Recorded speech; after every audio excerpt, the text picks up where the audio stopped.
That is why alchemy eats money in the early stages, because a beginner has neither the success rate nor the yield. Yu Sin-chol collects himself and asks, carefully, whether the Yu family might lease a shop once the market is founded. I tell him that is the easy part. He can pick any location outside the plots I have reserved and settle the rent with Vice Mountain Master Li Xinhui.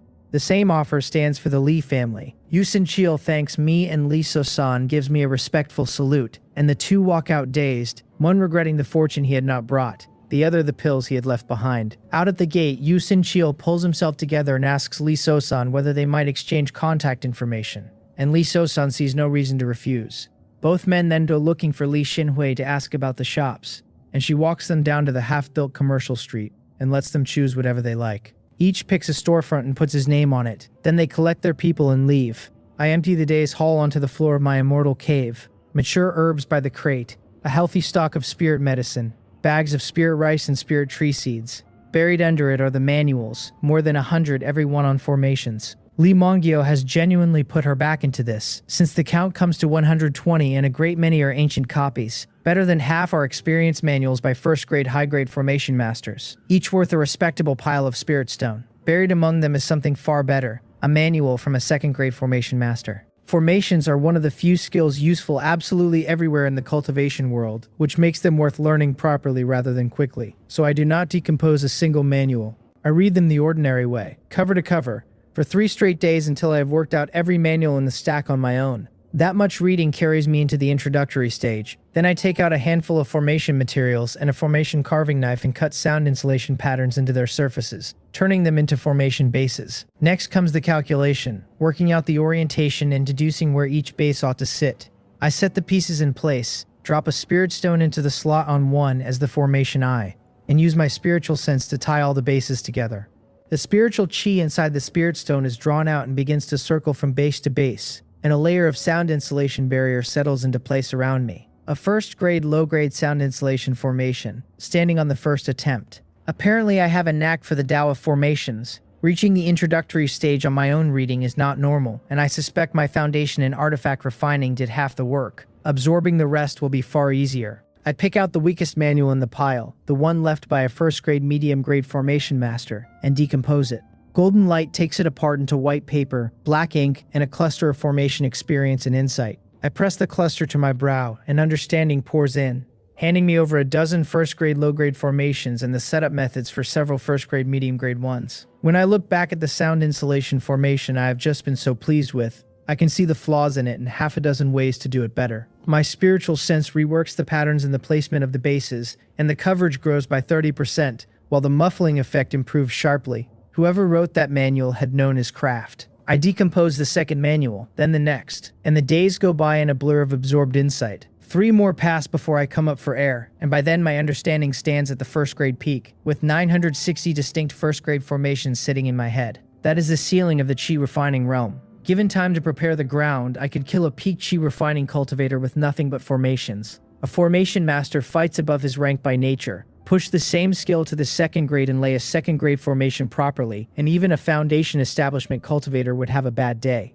That leaves the last manual. I decompose it, and what comes out reads as formation experience and insight at second-grade high-grade. Its effect described as holding the whole of its creator's formation skill. I take a deep breath and press the cluster to my forehead. What follows is less like learning and more like drowning, a tide of knowledge forcing its way into my soul, and I absorb the legacy inside it as fast as I can take it. The first-grade material goes down in moments. The second-grade low-grade content follows almost as easily, since my foundation is solid, and the second-grade medium-grade and second-grade high-grade layers come apart more slowly under the same pressure. 4 more days go by before the last of it settles. When I finally exhale, I am no longer a reader of other people's work. Having swallowed that much accumulated experience, my own level has climbed a full grade past the second-grade high-grade of the manual itself, which makes me a second-grade peak formation master. My eyes go to the formation materials still in the storage pouch, things like profound iron mother, origin water crystal, 1,000-year ancient wood, and flame gold.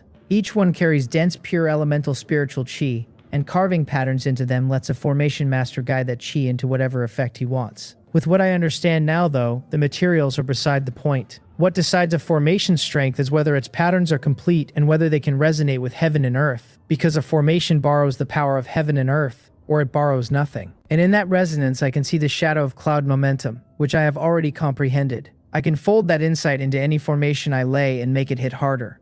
There is a second problem with materials, worse than inefficiency. Anything built on scattered bases can be found, and once an enemy ruins one base, the whole formation collapses. Such formations are capped in power besides, and they eat spirit stone every hour they run. So why not lay the formation onto the spiritual vein itself, and let the vein be the engine? Patterns inscribed on a single continuous vein connect to one another as a matter of course, and a thing that large resonates with heaven and earth far more readily than any set of buried stones. The idea takes shape fast once I let it. I want a second-grade peak composite formation spanning the whole of Cloud Mist Mountain, the cloud-turning rain-overturning formation. A high-grade Tier 1 spiritual vein cannot drive a second-grade peak formation at full power, obviously, but a formation does not need full power while nothing is attacking it. Low power will carry the ordinary days, and on the day it matters, I can pour spirit stone in and open the throttle. If I can actually raise it, my safety on this mountain stops being a question. I have Earth Escape, Spiritual Vein Perception, and Cloud Momentum, which means the method I have deduced is no fantasy. There is nothing to do but go down and try it. I call up Earth Escape and slide into the ground as easily as stepping through a curtain. Spiritual Vein Perception does the navigating, laying out the vein and every branch off it.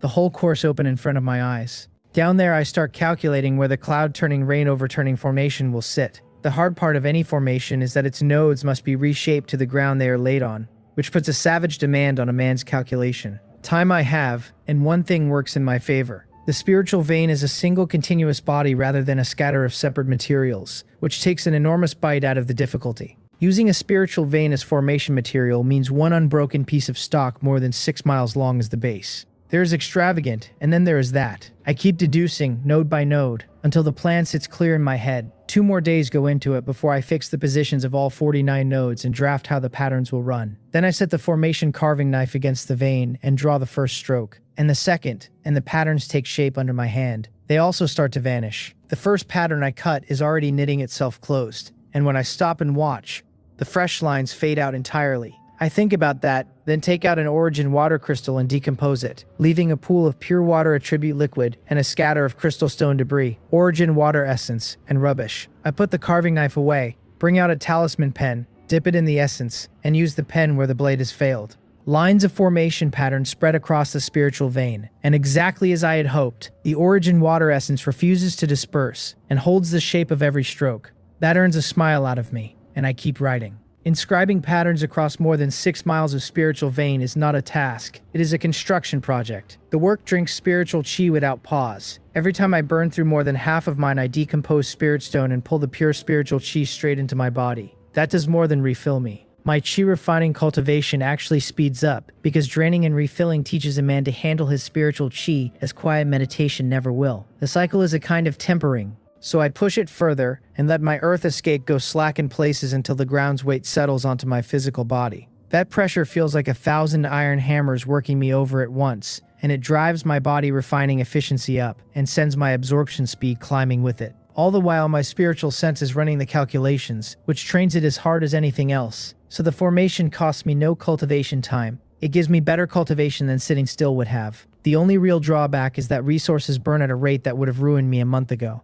Fortunately, resources are the one thing I am not short of anymore. Down at the foot of Cloud Mist Mountain, a fair crowd of loose cultivators has collected outside the market archway. They want to know when the gates will open, and the general opinion is that it has to be soon. Word has gotten around about the high-grade Tier 1 spiritual vein under the mountain, and more than one of them calls a place this poor-looking a treasured land. It is a shame, they add, that the Fallen Cloud sect has it. Nobody lets that thought go anywhere. Mostly they argue about whether the market will rent out immortal caves and what one would cost for a year, and the consensus is that it will not be cheap. Off in a corner, 3 loose cultivators sit resting and talking under their breath. The short, stocky one asks their leader whether they are really going to line up with everyone else. The leader answers that he has looked into it. The Fallen Cloud sect keeps only a little over 100 disciples on the whole mountain, which cannot possibly be watched by so few. His plan is to walk in from somewhere else, find a quiet fold of ground where the spiritual chi runs thick, and cut an immortal cave there. The man with the scar likes the idea enormously, and when the leader says to go around the entrance and enter from the flank, both agree at once.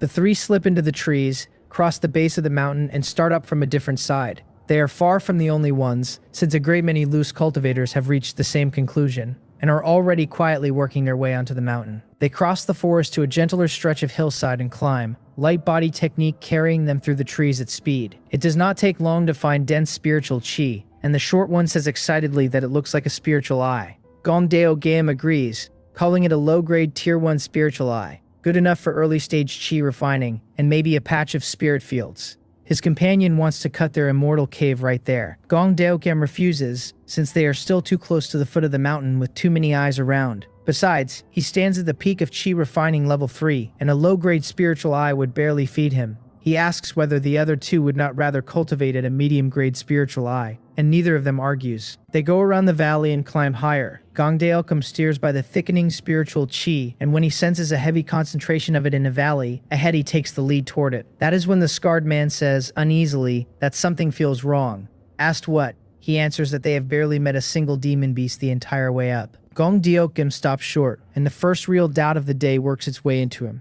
They come around a large rock, and the whole valley opens in front of them, and all three stop moving at the same instant. In the swirling spiritual chi below, more than 2,000 demon wolves are gathered. Fiery red blazing wolves, cyan wind wolves, white wolves, every kind the mountain holds, packed into that valley and utterly silent. At the highest point, a fiery red demon wolf sits looking down over the path with plain contempt. Then it feels something, turns its head, and puts its eyes on the three men at the valley mouth. Little Blaze sees three human race cultivators wearing nothing of the falling cloud sect and carrying an unfamiliar aura, and draws the only conclusion available. Its lips peel back and it howls at the sky. 2,000 wolves turn toward the valley entrance, as one body, every pair of eyes finding Gongdaeokum and his companions. Thousands of throats open at once, and the valley fills with a single rising howl. Gongdaeokum comes back to himself, shouts for the others to run, and all three turn and flee. They spend their trump cards without a second thought, and run for the base of the mountain, and the noise of demon beasts behind them strips whatever nerve they have left. None of them dares look back. They run the way they came because it is the only ground they know, and even when the noise dies away they do not stop. Only when they burst out of the trees onto the familiar road do the three drop into the grass. Faces gone the color of paper, which is what spiritual chi exhaustion looks like from outside. The short one gets out, in a shaking voice, that they have survived. The man with the scar wants to know how a mountain this thick with demon beasts goes ignored by the falling cloud sect. Gongdaeokum waves that away and reminds him that a little over 100 disciples cannot police a mountain this size, and that living through the afternoon is luck enough. They are still catching their breath when the leaves behind them start to move. All three shoot up off the grass and scramble away from the tree line before they know what they are running from. Looking back from a safer distance, they watch several men stagger out of the forest in torn clothes, with the same fresh terror on their faces. That group sees Gongdaeokum and lets out a collective breath, then sets about straightening their robes and swallowing medicinal pills. Gongdaeokum's eyelid jumps when he sees the blood running freely down one man's arm. The short one asks whether they have run into the wolves as well. The answer comes back baffled and horrified. Not wolves, demon monkeys, an ocean of them. Nobody stopped to count, but there were 1,000 at the very least. Gongdaeokum says thinly that his own party walked into a demon wolf pack 2,000 strong. The two groups stand looking at each other while that settles. Somebody asks whether Cloud Mist Mountain is simply too dangerous to bother with, and whether the market is still worth attending. The answer that carries the crowd is that of course it is. A market like that will have chi refining late-stage experts inside and formations around it, and no demon beast troubles anyone standing behind those. Someone else says with real respect that the fallen cloud sect disciples are remarkable, living untouched on a mountain overrun like this. And one man admits, sourly, that his plan of finding a quiet corner to cultivate is dead, because anywhere outside the market walls is suicide. They walk down toward the foot of the mountain and find still more cultivators limping out of the trees. Everyone waiting below crowds around to ask what has happened, and by evening the picture is common knowledge. Cloud Mist Mountain is a slaughterhouse. The demon beasts move in packs, each pack numbering in the thousands, and it is not only wolves and monkeys, but several other kinds besides. At the archway, Yu Huicheng watches the crowd nervously and remarks to Je Pyong-ho that they are behaving far better than they used to. Je Pyong-ho agrees, saying he has no idea why, but it is not worth worrying about, since none of that lot would dare start anything. It is the confidence a major sect gives its people. The two of them are nobodies in the wider world, but a great sect's cultivation techniques and a deep stock of spells are an enormous edge against loose cultivators. It lets a disciple fight across realms. Even so, with the crowd swelling by the hour, they have reason to stay careful. Underground, I am still laying my formation. The cloud-turning rain-overturning formation runs to 49 nodes, and the patterns joining those nodes come to better than 70,000 individual strokes. Not one stroke can be wrong, and every one has to bind properly to the spiritual vein. Each is painted with essence decomposed out of formation materials, so the resource cost climbs to a figure I prefer not to dwell on. I work slowly and carefully, and I do it for 5 days without a break. I stopped counting how many times I empty and refill my own chi. My Dantian was at 30% when I went underground, and somewhere in those 5 days it has climbed to 80. The 8th cloud pattern on my bones is close to finished. The fastest movement is in my spiritual sense. Ever since the Soyan 19 True Art reached perfection, its cultivation speed has doubled, and inscribing a formation is the most fundamental training it can get. My sea of consciousness has quietly grown to 912 strands, which puts me into the 9th layer realm. 9 of those strands have condensed into 9 full divine senses, and under their command the whole mass turns resilient in a way it never has been. Every strand slowly assimilating toward divine sense. I settle my mind and lay down the last stroke of the last pattern. Then I let out a breath, look back along the length of what I have built, and mobilize my chi and all 9 divine senses into the formation activation spell. Light drops into the central formation eye on the spiritual vein and a beam of color comes up out of it. 7 colored radiance spills from the eye and races along the inscribed patterns like fire running up a fuse. It goes from a few yards to several hundred, and then the light keeps going until more than 6 miles of spiritual vein burns 7 colored in the dark under my mountain. I send my divine sense in to leave my imprint on it, and with the same push, I press my understanding of cloud momentum into the formation eye. The moment it wakes, the heaven and earth spiritual chi below the ground begins to move on its own, running along the patterns into the formation and back out again in a closed, perfect circuit. All that chaotic elemental chi tangled under the mountain comes out of it combed straight, sorted, fresh, and natural in a way it never has been. Standing in the middle of that, I drop into a deep epiphany, my consciousness fused to the formation, reading its changes and tracing the operating laws of heaven and earth spiritual chi. My eyes close and my awareness lifts out of the earth to look down on the whole of Cloud Mist Mountain. The spiritual chi is surging. What has always drained off the mountain now reaches the foot of the slope, turns and rolls back inward, and spiritual chi from outside is drawn in to join it. The formation gathers all of it upward toward the peak, where it converges in the open sky. Clouds and mist thicken over the summit, until they condense into rain and fall back across the mountain, feeding every tree and every living thing on it. The old chaotic earth chi, the miasma, the poison in the low ground, all of it is scoured out under that rain, and what remains is cleaner than anything this mountain has known. I surface a quarter of an hour later, and the accounting stuns me. My cultivation has crossed into the 8th layer of chi refining without my noticing, and my Dantian has expanded a full 10x, which is 5 times what an ordinary breakthrough delivers. That puts my Dantian at 800 times the size of anyone else's in the same realm. My spiritual sense has reached 1,000 strands, which is chi refining perfection outright. Even my body refining has climbed to the peak of the 8th layer, 1 step short of another breakthrough. Every jump before this came out of somebody else's manual. This one I earned on my own 2 feet, and the best of it is not the cultivation at all, because my grasp of cloud momentum has gone from 1% to 10. Down at the archway, one of the loose cultivators calls out and points, and the whole crowd turns. Above the summit, the clouds churn, and 7-colored light blooms out of them, which is not weather, but the signature of somebody powerful at work. Rain comes down in streaks nobody mistakes for ordinary rain. That is spiritual rain on the forest, and where it lands, the mist rises thicker until the whole mountain vanishes behind its own clouds. One man says with real excitement that he has a feeling the market is about to open, and gets told he is the last person on the road to figure it out. Inside the Cloud Mist Market, Li Xinhui is running the disciples through the last of the construction. The place essentially finished. Houses settled onto their plots, streets widened, shop fronts in neat rows. 4 large buildings hold the center, the ones Cloud Mist Mountain will run itself. The Mountain Master has named them the Auction House, the 100 Treasures Hall, the Trading House, and the Recycling House. Li Xinhui has felt every change sweeping the mountain that hour, especially in the spiritual chi, and cannot stop marveling. She looks toward the peak and wonders whether the Mountain Master has come out of seclusion. He has been shut away for more than half a month and she has no idea what he is doing, but she decided long ago that his return would solve the formation problem. Her name, spoken from a foot away, brings her out of it. She turns to find me standing beside her, with no idea when I arrived, and greets me as Mountain Master. I look over what she has built and tell her she has done well. She smiles and presses her lips together and says it is only what a disciple should do. Then I ask whether her surname means she has any connection to the imperial family, That catches her off balance. She admits her ancestors carried the imperial family bloodline, but through a collateral branch. The house had declined so far it lost the imperial name, and she is a commoner now like anyone else. There is a thin, worn sadness under the way she says it. I laugh and tell her the cultivation world weighs strength and nothing else. Reach the foundation establishment realm, and the imperial family will write her back into the genealogy unasked, and at Golden Core they will grant her a page of her own. A page of her own. She lowers her head and smiles the way people do when they have stopped hoping, and says I am making fun of her. She has a low-grade spiritual root and cannot even break the bottleneck at the late stage of chi refining. I shake my head and tell her that is true only if she is doing it alone. If she gives me her whole loyalty, I say, I will raise her myself, and foundation establishment is the floor of what I mean, not the ceiling. She stares and asks, blankly, whether I am serious.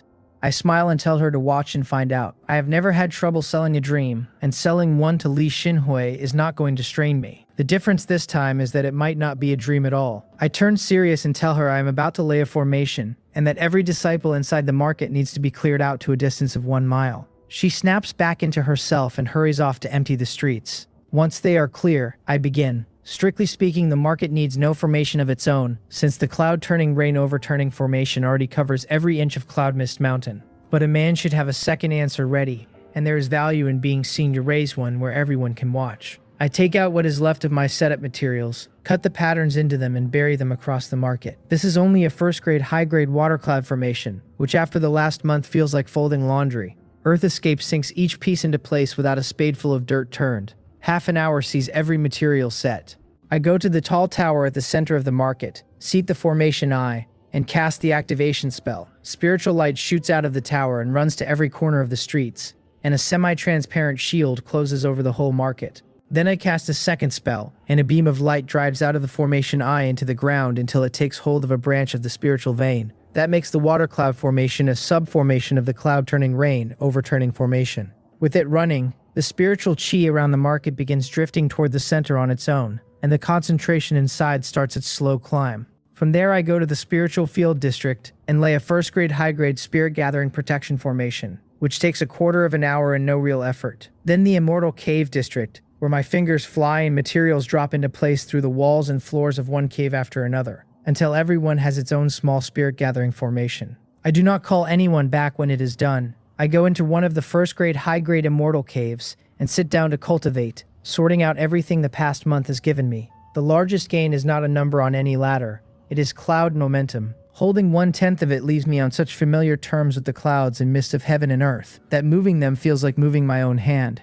Half a day of that, and I send word to Li Xinhui to bring everyone home. The disciples come back to the market gate and stop dead in front of the shield. They are loud, asking what kind of formation this is, and telling each other the mountain master is beyond belief. Li Xinhui stares at it with a different question on her face. She has never seen me invite a formation master onto this mountain, which leaves one explanation she is not sure she can accept. I beckon her over, and she gathers herself and comes. I tell her the market can open. The core token goes into her hands, hers to refine and command, and from it she can cut entry and exit tokens and set the prices she judges best.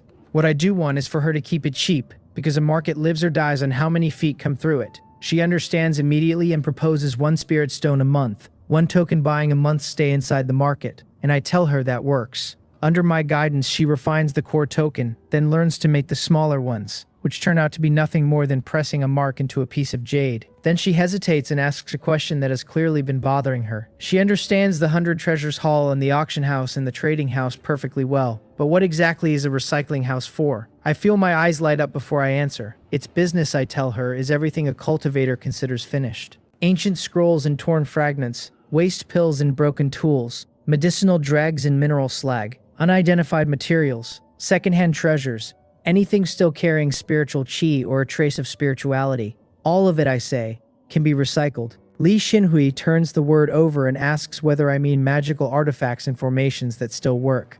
Not only those, I tell her, and take out a piece of broken wood. It is a fragment of a door, cut from a kind of spirit wood whose spiritual essence has mostly leaked away, useless to anybody now except that a little spiritual chi still clings to it. That is exactly the sort of thing we will buy. Then I lay out rags, scrap metal, and waste pills and tell her all of it counts. Prices will be miserable, most of it bought by weight at 1/100th of a spirit stone per pound.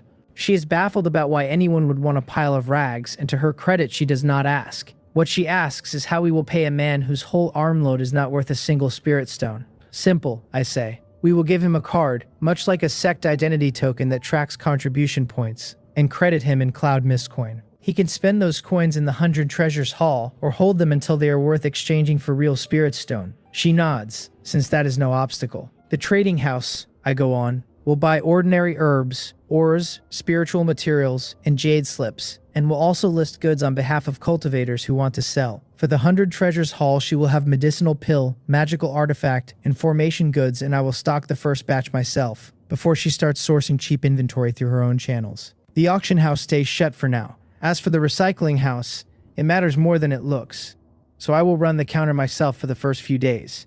She is to assign someone to shadow me and watch it closely. Then I hand her 500,000 low-grade spirit stone as opening capital for the trading house in the 100 Treasures Hall, and I tell her to raise every disciple's salary 5-fold, and every position allowance with it. I want them working hard, and knowing there is medicinal pill and magical artifact waiting for them too. She lights up, thanks me, promises the disciples will be beside themselves, and I send her off to do it. She moves fast, pulling the disciples into the market and giving them the news, and the cheer that goes up reaches me where I stand. 5-fold sounds enormous until the numbers are run. The whole increase comes to a few tens of thousands of spirit stone a year, which is one top-grade chi condensing pill. I have paid more than that for a bad afternoon. The disciples slot into their posts quickly, every position assigned in advance. Patrols and gate guards, spirit field overseers, clerks for the immortal cave and shop rentals, and staff for our own 4 shops. A little over 100 come down, minus the ones holding the mountaintop spirit beast garden and spirit medicine garden. It is thin. It will just barely cover the ground. I go into the market myself and into the recycling house where an older disciple is on duty. He bows and introduces himself as Seo Myongwi, paying his respects to the mountain master, and a glance tells me he stands at chi refining level 4 peak. I tell him to watch how I handle the counter and to start buying once he has the feel of it,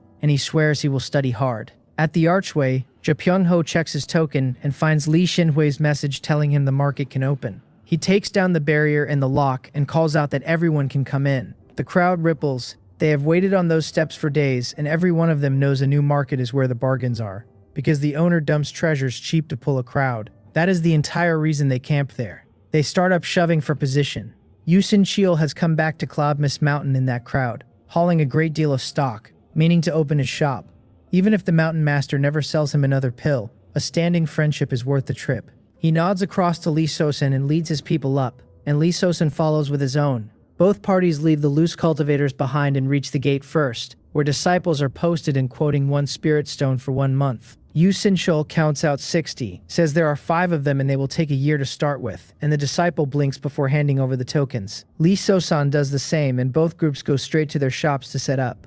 The loose cultivators arrive a while later and are delighted to hear the price, digging out spirit stone and trading for tokens as fast as the disciples can cut them. They come in by batches until there are over 500 inside, all from somewhere nearby, drawn by the news. Gongdae Games group gets through the gate and finds a mostly empty town with a great many unrented shop fronts. The short one grumbles that nothing is open and paying to walk in here feels like being robbed. Gongdae tells him that is every new market ever built. The spiritual chi here is rich enough to guarantee a crowd, and a man with spare spirit stone should rent a shop now and sublet later. His companion points out that they do not have that kind of spirit stone. Gongdae gives up and tells them to walk the place first and talk after. They go up one street and down the next, getting the shape of it. At the Spirit Field District, they ask the disciple in charge whether fields can be rented and are told they can, which cheers all 3.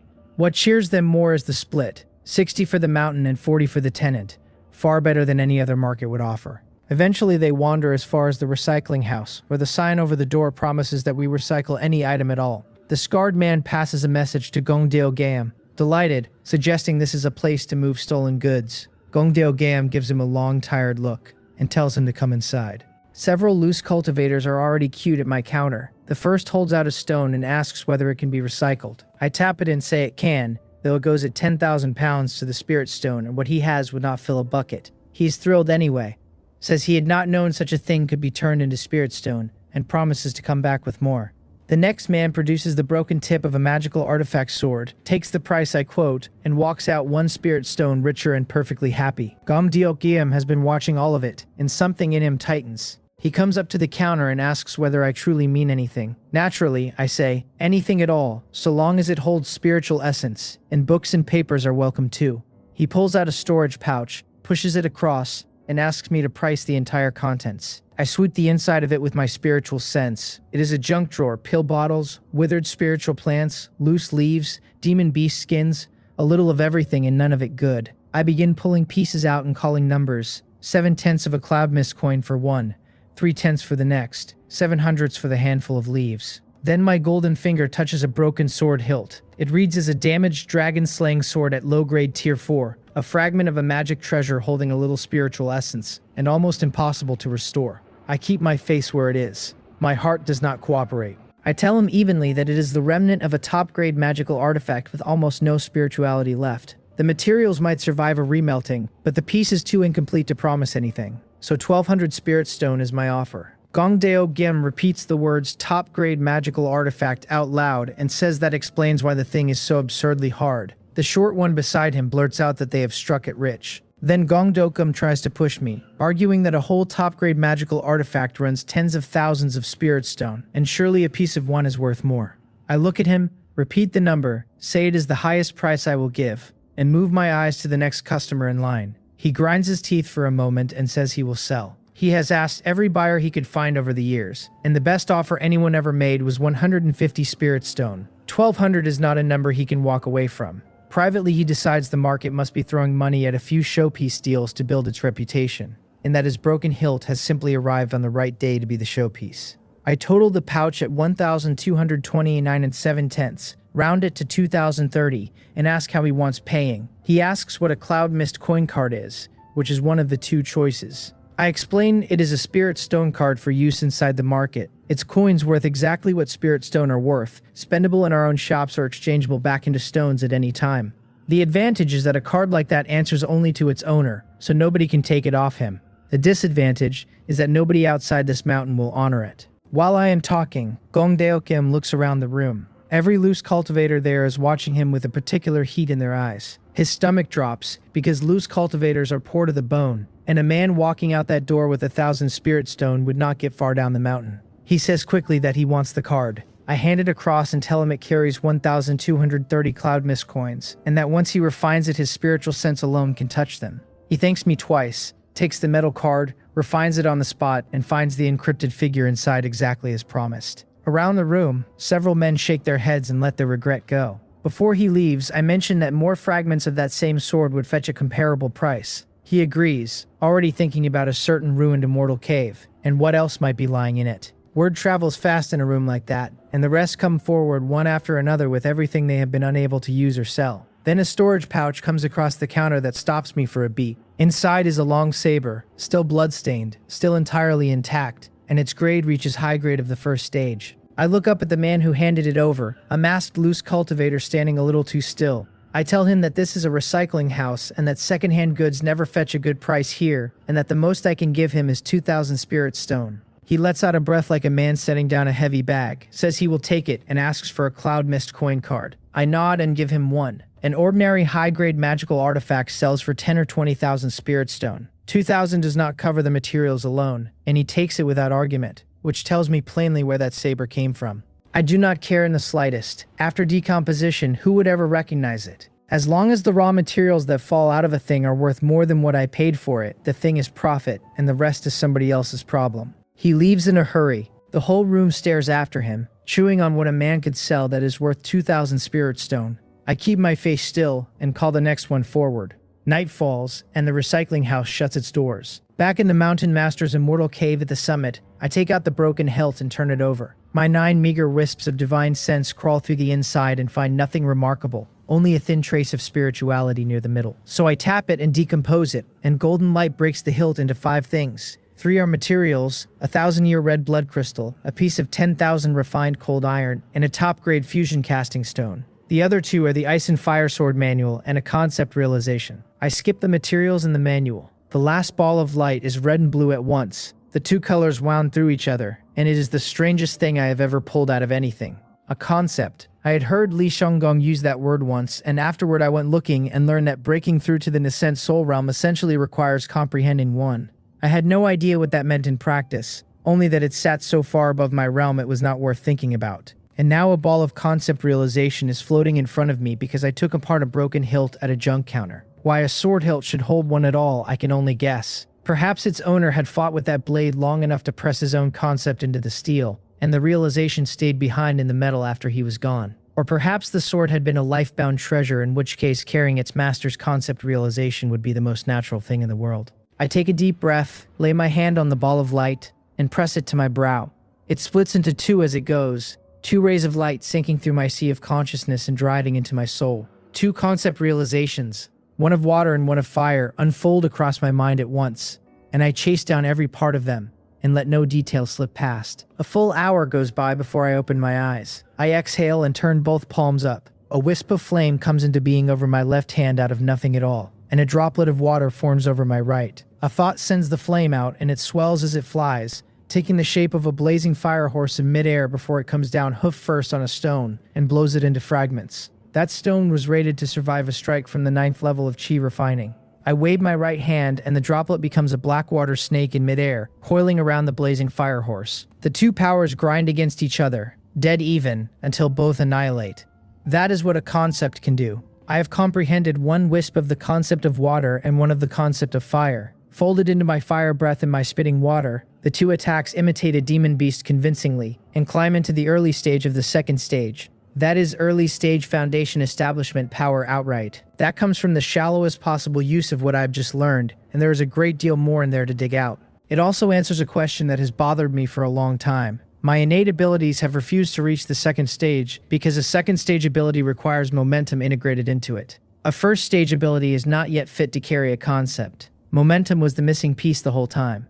Innate abilities are unreasonable things. A cultivator who lifts his realm high enough to drive them into the 2nd stage can then use his bloodline talent to seize momentum from the other direction. That is how demon beasts comprehend it. I can take the ordinary road instead, comprehend momentum myself, and pour it into my innate abilities to force them to transform. I have never comprehended the momentum of water or the momentum of fire. I skipped this step and took the concept first. Going back for the momentum now would be quick work, and every water and fire innate ability I own would rise with it. I nod, satisfied, and turn my gaze to the other ball of light, the one holding the Ice and Fire Sword manual. I press the ball of light into my forehead without a second thought, and half an hour later the whole sword art is sitting open in my head. It is a heaven-rank high-grade art. The manual called itself the Ice Candle Illuminating the Vault Sword Scripture, but whoever left these insights behind renamed it the Ice and Fire Sword Art. The name matters far less than what the thing does. It carries water and fire together, and the 2 have to fuse, which lifts the art a full grade up to the level of a heaven-ranked top-grade art brought to perfection. The light cluster only carries me as far as minor achievement, and the true ceiling needs the water and fire concepts working in step with Nascent's soul mana. Everything below the golden core stage, though, already sits at perfection. Grasp the water momentum and the fire momentum, fuse the pair, and the power climbs on its own.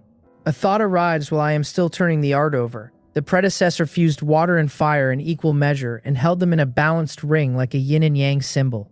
So I wonder what happens if I fuse the 2 into cloud instead. Water meets fire and rises as steam. Steam gathers into cloud, and nature has already signed off on that change. I comprehended the cloud momentum a while back, and both my body refining and my chi refining cultivation techniques walk the road of clouds. Fold my water and fire insight into that road, marry it to techniques I already fit, and the result should hit harder than either path alone. This is not idle daydreaming. Absorbing the insights left me at perfection on every theoretical layer of the art below Golden Core. I also hold the Cloud Sword art from the Cloud Chi art, which carries its own insight on folding cloud momentum into swordplay. Fuse the 2 sword arts and I might walk away with a brand new heaven rank art of my own making. Then I sigh at my own ambition, because the idea is fine and I am a chi refining cultivator with no experience whatsoever in creating techniques.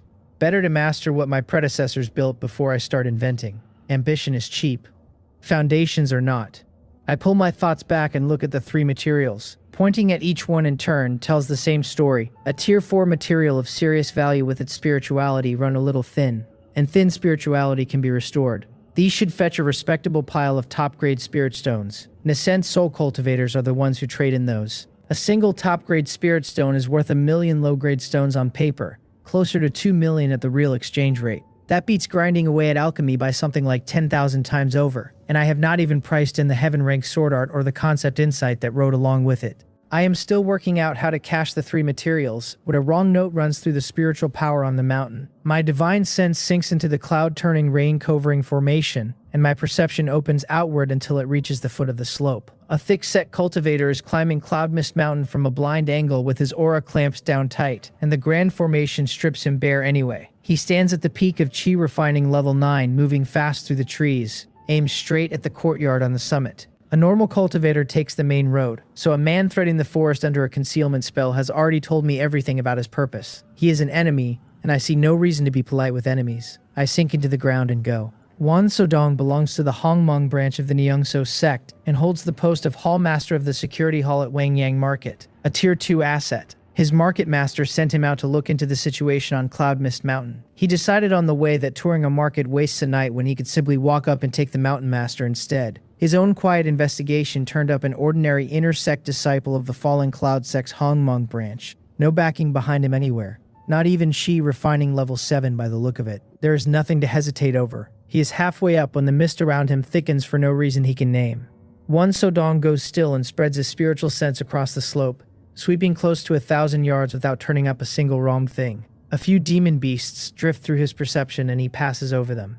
The mist arrived too conveniently, and the unease settles in him and stays. He backs into the shadow of a wide tree and watches, and for 3 minutes the forest gives him nothing but ordinary silence. His shoulders come down. The instant his focus slips, flying swords burst out of the ground and come for him. He throws open the robe on his back, and a spiritual shield closes over him. And there is no time for anything else. 2 of the swords burn red and blue, and they open the shield of his top-grade robe like it is not there before, running through his heart and his throat. The rest follow into his eyes and his dantian. Their attack power sits well above the peak of level 9, which makes the ambush absurd, and that is the last thought he has room for. His awareness slides down into the dark without ever locating the man who killed him. A figure wrapped in yellow light rises out of the ground behind the corpse. I look at what is left of him and lay my palm flat against his chest, and decompose answers. Golden light climbs him from the feet upward while he has nothing left to resist with. And the moment the wrapping seals, the technique bites. Wan Sodong is still standing there as whole as he was a breath ago.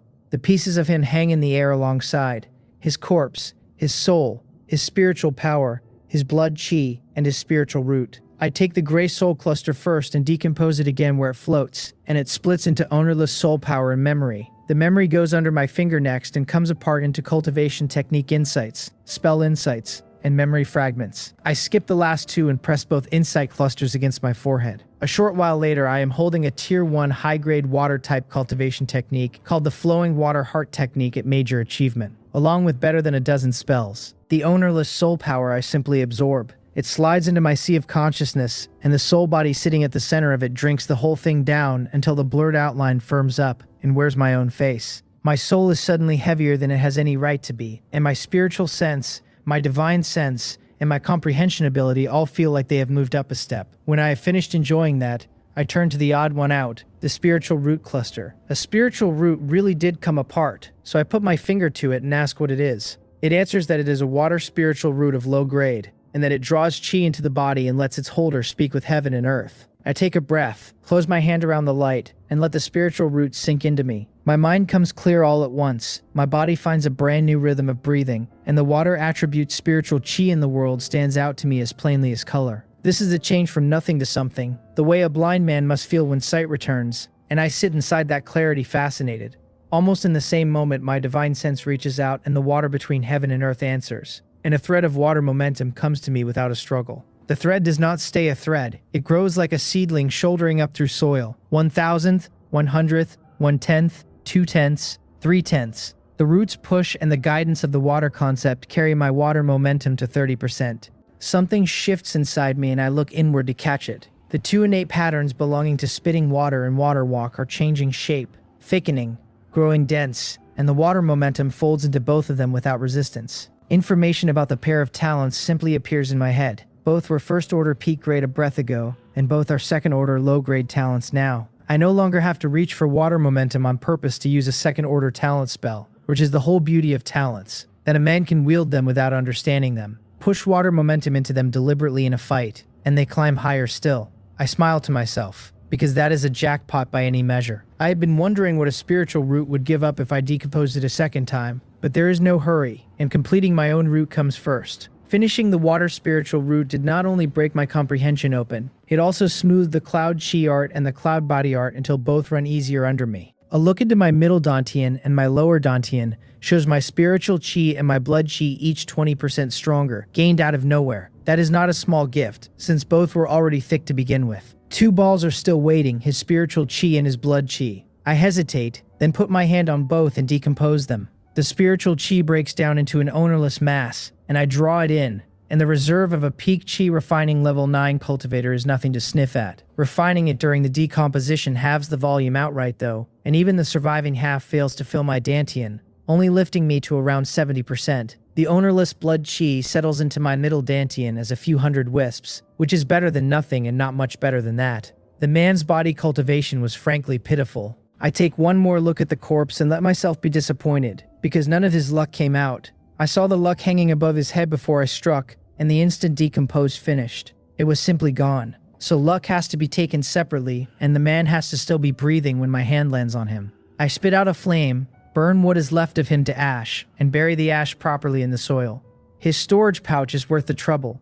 There are a good number of items inside, 500,000 spirit stones worth all told. The entire net worth of a peak chi refining level 9 cultivator normally runs closer to 100,000. An identity token and a duty token tell me the rest. That he was a Neungso sect disciple out of Huangyang Market, 200 miles from here. My tier 1 market has been open for barely any time at all, and they already want a piece of me. Cultivators, it turns out, do not bother with warning shots. Killing him will pull Huangyang Market's eyes onto this mountain, and I do not regret a thing. My grand formation is short exactly 1 foundation establishment cultivator to christen it, so I would advise everyone over there to behave. I glance once in the direction of Huangyang Market, then drop into the ground and am gone. The fog over the slope thins and drifts apart until nothing here looks any different than it did an hour ago. The sun comes up clear over Huangyang Market. One Siha paces his room and calls for whoever is at the door to come in, and a disciple hurries through it. He asks whether Hallmaster Sodong has returned, and the disciple reports to the market master that the hallmaster has not. Something has happened, and Wan Siha feels his stomach drop on the words. He sent Sodong out the night before to look over the market, dressed as an ordinary cultivator doing nothing more suspicious than browsing, and it never occurred to him that browsing could end badly. The man has been gone all night with his message token silent the whole time, and Wan Siha has spent that night holding on to a hope he no longer has. He asks whether there is news, and specifically whether the Cloud Mist Market saw any activity in the dark. The disciple answers that one of theirs walked the market and came back with nothing, no activity, the formation never fully raised. Every shop shut for the night. Everything perfectly ordinary. Loose cultivators questioned nearby reported no sound of fighting from the mountaintop and no disturbance of any kind. One Siha tells the man he understands and dismisses him. Only one explanation fits. Sodong went and forced his way into Cloud Mist Villa, and this so-called Mountain Master Bang proved so far above him that handling him cost nothing. One Siha cannot make that add up either, because his own second look confirmed that Bang 1 is 18 years old, and there is a hard ceiling on how far any 18-year-old could have climbed.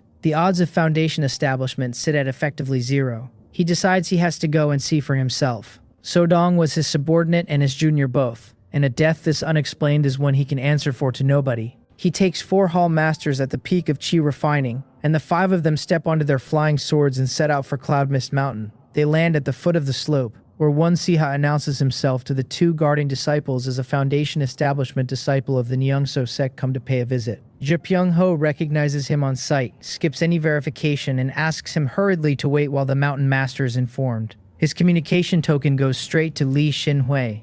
Li Xinhui brings me the message, and I tell her, smiling, to invite them up. One Siha rides his sword the rest of the way and sets down at the entrance of the villa, where I am already standing to receive him. I step forward and pay my respects to Senior Wan, welcoming him to Cloud Mist Mountain as my guest, and I hold my smile sincere and my gaze peaceful the whole time. His divine sense slips out quietly to measure me while we trade courtesies. What it finds is a man freshly into Chi refining level 7, with a modest amount of body refining stacked underneath. Nothing about him separates him from any other level 7, and at the very best he could stretch to a fight against level 8. He could not possibly have killed one Sodong.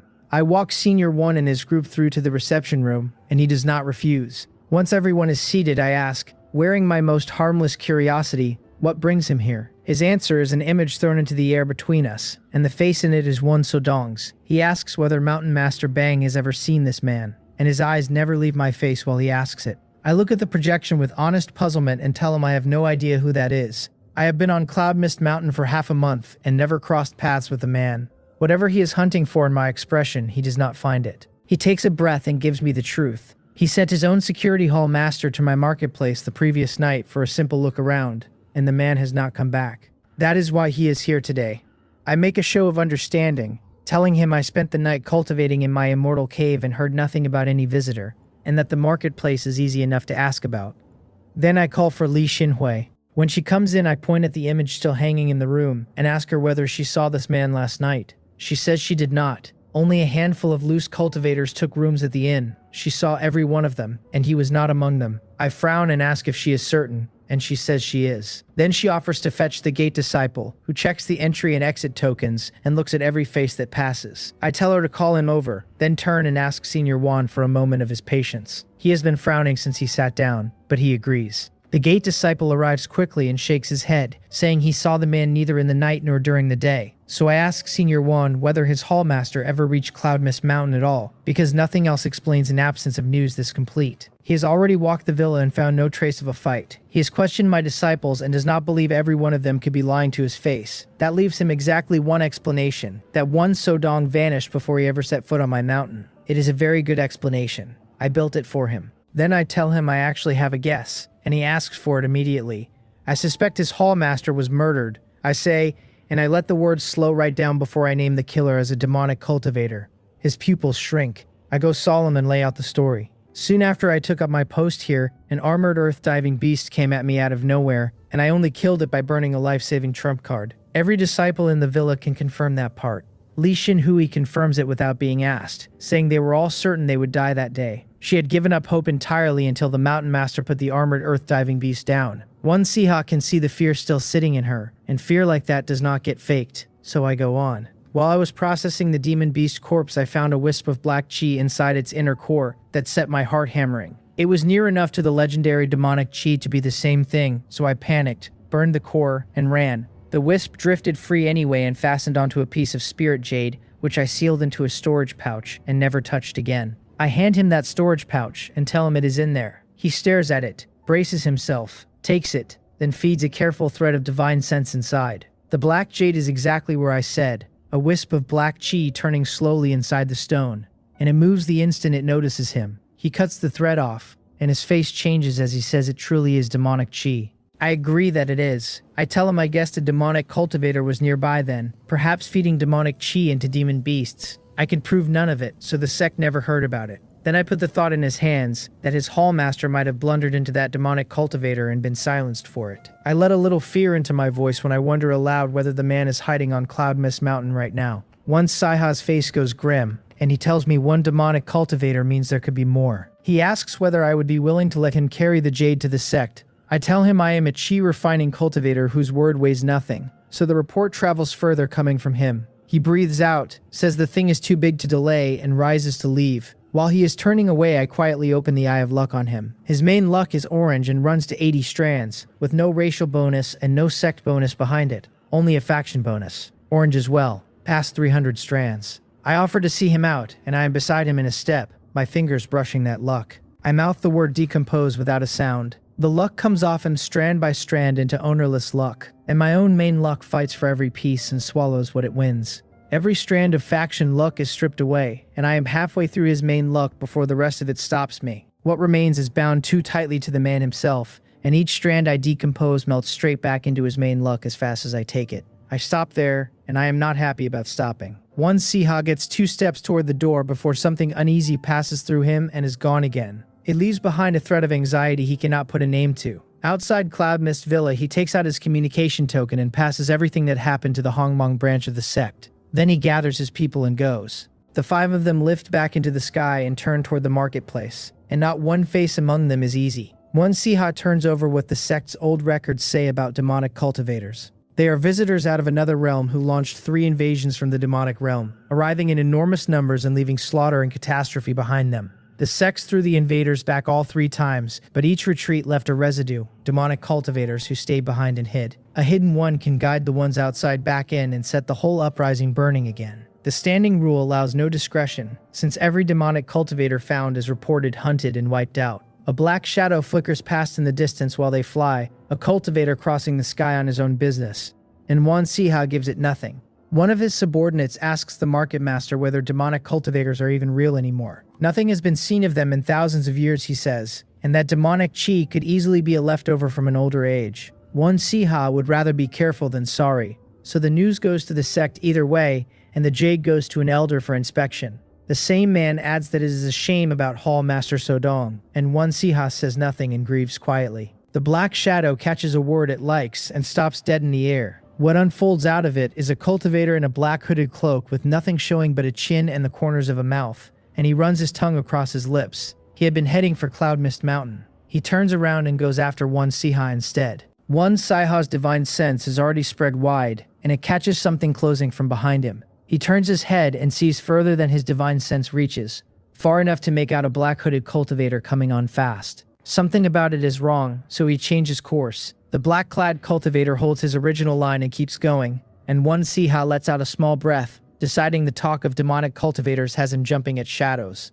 Then the man closes a little more, cuts sharply, and comes straight at all five of them. Wan Siha warns his subordinates that they have a situation and that this one is hunting them. When the pursuer is near enough, he pushes a divine sense demand across, asking who he is and why he is chasing them. The visible corners of that mouth curl, no answer comes back, and the man only accelerates. Wan Siha does the arithmetic fast, because dragging 4 subordinates makes him slower than the thing behind him, and once the fighting starts, the backwash alone will kill them. He orders them to scatter in every direction and run while he holds the man off. The 4 are quick about it and split 4 ways, and Wan Siha flies on straight. The black-clad cultivator laughs without any warmth in it, and 4 shadow clones peel off his back and go after the 4-peak stage chi-refining cultivators. Wan Siha has been watching him too closely to miss what those clones are made of, and he shouts that this is demonic power, and that the man is a demonic cultivator. The clones carry something violently hostile to spiritual chi, and he only met demonic chi for the first time today, so the impression is fresh. The shout costs him, because the demonic cultivator's eyes go cold at the sound of it. A man who knows that much cannot be left breathing. The 4 clones cross the distance like loosed arrows, catch the 4 fleeing cultivators, and sink into their bodies. Black chi crawls up across 4 faces, and all 4 drop out of the sky together, and not one of them is getting up again. Wan Siha names it aloud as the soul attack technique demonic cultivators are known for. Then his pupils shrink and he pulls out a communication token, pushing a message into it that a demonic cultivator is hunting him and he needs support. The sheer speed of it changes the pursuer's face, and he snarls that the man dared to send a message. Everything cat and mouse about him is gone. He never expected a cultivator to report upward before a single blow had been traded. What he cannot know is that Wan Siha is working from the lesson of Wan Sodong, who vanished without ever getting a word out. The message is barely away when the demonic cultivator closes and pulls a long banner out of the air, naming it the Soul Refining Banner and calling the 100 Ghosts Soul Devouring. He shakes it, and the daylight goes out of the sky as more than 100 ghostly creatures pour from the cloth and blot out everything above. 3 of them carry the aura of Foundation Establishment, 1 at the middle stage and 2 at the early stage. Wan Siha's face sets hard as he takes over 100 talismans out of his storage pouch and tears every one of them open at once. More than 100 spells break toward the demonic cultivator, and the man laughs a rattling laugh and simply is not there anymore. Only the ghosts are left churning overhead. The spells land among them and kill a handful at peak stage chi refining, while the great mass has already swept through the barrage and reached him. Wan Siha lets a round drum out and strikes it with his true chi, and a ring of golden defensive light rises and closes over him.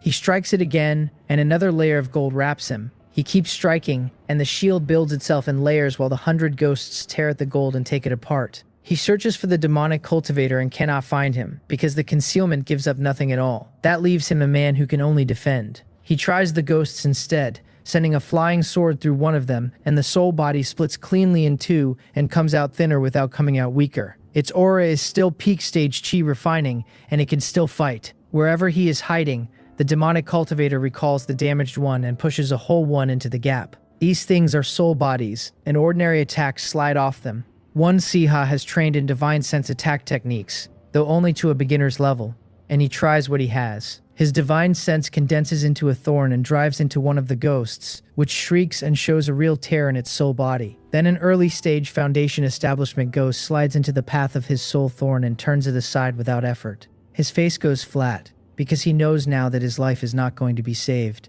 Laughter comes at Wan Siha from every direction at once and rattles him, and it is not only in his head, because the sound carries soul attacks that pull his thoughts apart. He forces the panic down and keeps beating the round drum, and the golden light layers over him and keeps him breathing. What he cannot fix is the sky, which goes darker with every moment. When it turns fully black, his awareness drops into something that feels like hell, and screaming and begging drift in from every side. He recognizes the illusion spell and shakes himself back, then throws his whole divine sense against it and tears the layer open. What is underneath is worse. His golden shield is already breached, and 3 Foundation Establishment ghostly creatures are pulling at his physical body, one of them ripping an arm clean away while he gasps at the cold shock of it. Another drives straight into his head, into his sea of consciousness, and goes to work in there. He screams. The middle stage ghost climbs back out from between his eyebrows, holding his soul. He fights the whole way as the 3 of them and dozens of chi-refining peak ghosts haul him into the soul-refining banner. The demonic cultivator steps back into the open air, gathers up Wan Siha's corpse along with the 4 chi-refining bodies lying below, and drifts off with all of them. He is delighted, telling himself that a Foundation Establishment middle stage soul lifts his strength another notch. Spirit cultivators, he says, are simply countered by demonic cultivators, and this demonic realm invasion is already a victory in his mind. He laughs about it the whole way toward Cloud Mist Mountain, deciding he needs somewhere quiet to restore his demonic essence. Breaking a man who carried a defensive spiritual artifact cost him plenty, since the illusion and the soul-refining banner both burn demonic essence by the bucket. Cloud Mist Mountain comes up ahead of him. He set the place up as a stronghold a while ago, and since nothing strong lives on it, he goes in without breaking stride, making for the immortal cave he left behind. I feel him the instant he crosses onto the mountain. The power coming off this one runs from the same well as the demonic chi in that spirit jade. So the demonic cultivator I invented for Wan Siha is real after all, and he stands at the Foundation Establishment realm.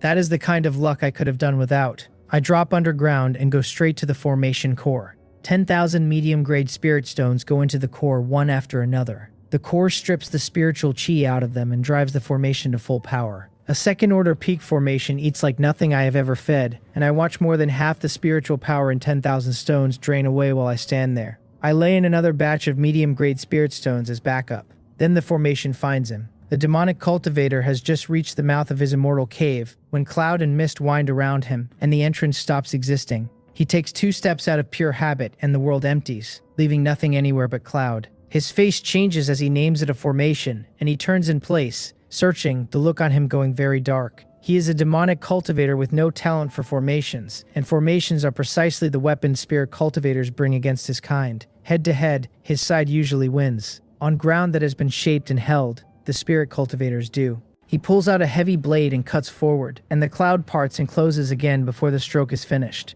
His expression sinks and he hides himself with his concealment methods. Inside the formation, the cloud thickens into rain, and the rain comes down over everything, each drop loaded with a spell attack at Foundation Establishment early stage. Concealment buys him nothing, and the rain knocks him straight back into view.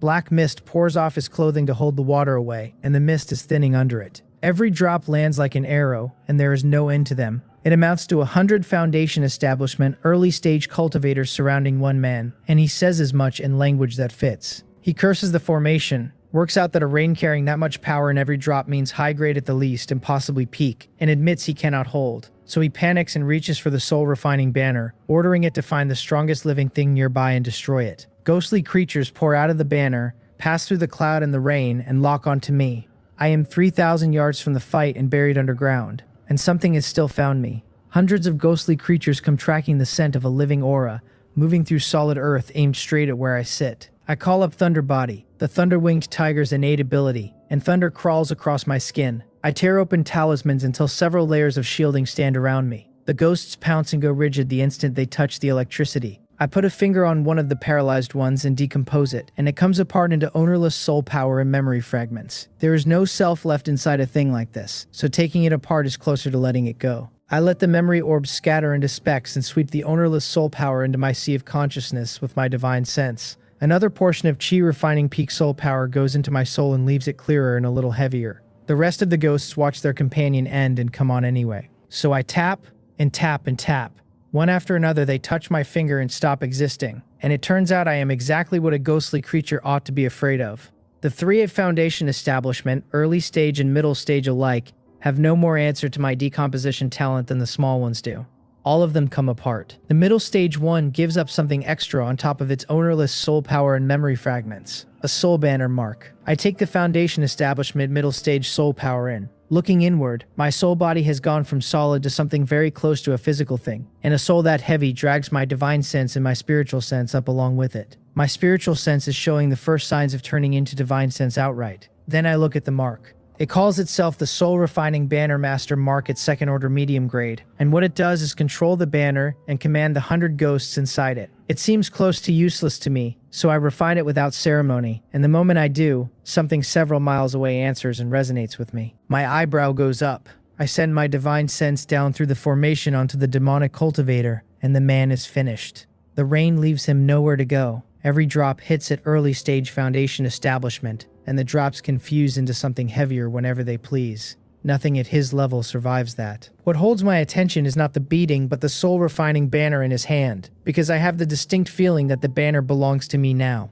My divine sense finds the banner and takes hold, and I order it to capture. The cloth snaps open and unfurls into a suction that closes on the demonic cultivator's own soul. His face comes apart, and he flings the thing away like a hot coal. The shock opens holes in his defense, and the rain drives through his physical body like 1,000 needles until his aura goes limp. He is bracing for his last breath when the rain simply stops. What is left in the air is the soul-refining banner, hanging on nothing, the faces of its ghosts surfacing across the cloth to grin at him. The mist closes in again until he cannot see his own hands. A yellow light comes up out of the ground at his back, and a finger settles on the crown of his head. The luck above him is down to a few dozen orange strands, where there were hundreds the last time I looked. I stop wondering why and decompose it, and those strands come apart into ownerless luck and fate. The ownerless luck melts into my main luck and leaves it stronger. Something else rides in behind it, a power I cannot see and can only feel, and what I feel is my own fate settling heavier than it was. When I look up again, the demonic cultivator has completely perished. His fate ran out. I took his luck and his fate together, and the fate only came loose because the man himself was finished. Or so it looks from here. The mechanism can wait, because whatever it is good news. I look down at him and admit I never even learned his name before he kicked the bucket. I took him for a real power, and in the end a slight nudge of the formation was enough, which mostly means I wasted a great many spirit stones. Then I tap the corpse and decompose. Spheres of light bloom around him again. His corpse, his soul, his demonic essence, and a demonic root. The last one takes my eye, and it tells me it is an earth demonic root at medium grade that guides demonic chi into the body and connects its holder with heaven and earth. That sits well outside anything I know, so I frown at it and decompose it too, and it splits into a spiritual root and a demonic seed. The spiritual root has turned into an earth spiritual root, still medium grade, and I put it into my body without hesitating. Completeness is the only word for what arrives with it, as though a missing piece of me has finally been handed back. The 5 spiritual roots inside me settle into some kind of balance, and every one of them gains a little quality out of nothing. That is a very good morning's work. Then I put my finger on the demonic seed. It is a demonic seed of medium grade, a seed of the demonic path sown by some unknown existence. It feeds on demonic chi to nourish itself and its host, and it can be recovered and used again. My pupils shrink. This is not a thing a man at my level should be holding in his hand, and the name alone puts a crawl down my back. I do not let myself hesitate. Decomposition takes the seed and golden light floods everything. When it fades, 2 things are lying where the seed was. A clear round pearl and a wisp of pitch black aura. A spiritual origin and a measure of demonic chi. I break the demonic chi down first, and it turns into origin chi, earth chi, and turbid chi. The origin chi goes into me and thickens my own origin and adds to my lifespan, while the earth chi and the turbid chi sink away into the deep ground. Only then do I put my finger on the pearl. It names itself a spiritual origin at medium grade, and calls itself the source of the Tao, a spiritual origin intercepted from the Tao itself. It can be raised and grown by watering it with a cultivator's own comprehension of the Tao. It can be split into spirit seeds and planted inside living beings, where each seed lives alongside its host and helps that host grow, and it can be recovered and used again. I draw a sharp breath and a great many things line up at once. The so-called demonic realm invasion probably runs on a reason nobody in the sect records ever wrote down. Some existence in charge of demonic origins sends demonic cultivators out to die under a fine-sounding banner of conquest. What it is really doing is waiting for their seeds to ripen so it can harvest them. The chill goes all the way down my spine. I think I have just seen the true shape of the invasion. I settle my heart, press my finger to the spiritual origin, and take it into my body. It drops into my lower dantian and sets itself there as the core of the whole thing, and spiritual chi begins pouring in to feed it. Everything I have comprehended, the water concept, the fire concept, the cloud momentum, and the water momentum, folds into the spiritual origin in the same moment. It improves noticeably for the trouble. Something occurs to me and my gaze goes to the demonic essence.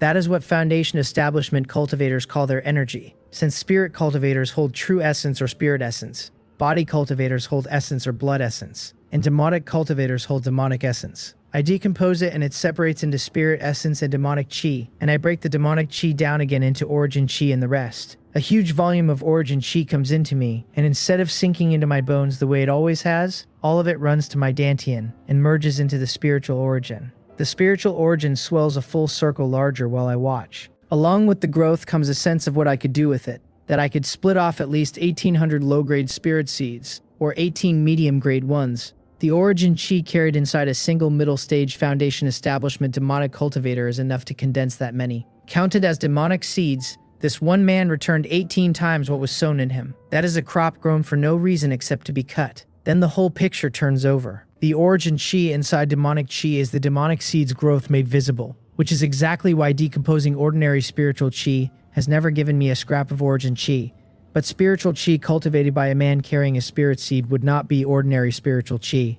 If it carried origin chi the same way, it would be the mirror of demonic chi. Owning a spiritual origin changes what comprehension feels like. Momentum and concept both come easier under my hand now, and one flash of clarity finishes the fire momentum that has been sitting on the edge of a breakthrough for a while.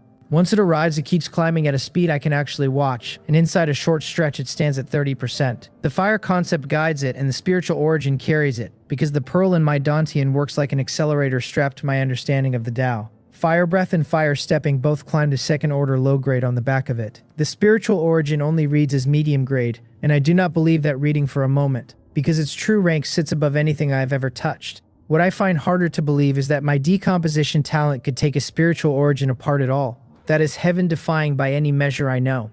The fact is standing in front of me either way, so I accept it and enjoy it. Next comes the spirit essence, or true essence to give it its proper name. Decomposition turns it into ownerless spirit power, with close to half evaporating and every impurity stripped out on the way. I open my mouth and breathe the whole mass in. My dantian takes it without strain, and the part that leaves me caught between amusement and irritation is the spiritual origin fighting me for a share. Once I have filled my dantian to the level of the 8th layer of chi refining, the spiritual origin swallows all the surplus. After that swallow, it stops reaching into my dantian, and I let a breath out. I had a real fear that this thing was going to pin my cultivation at the 8th layer forever.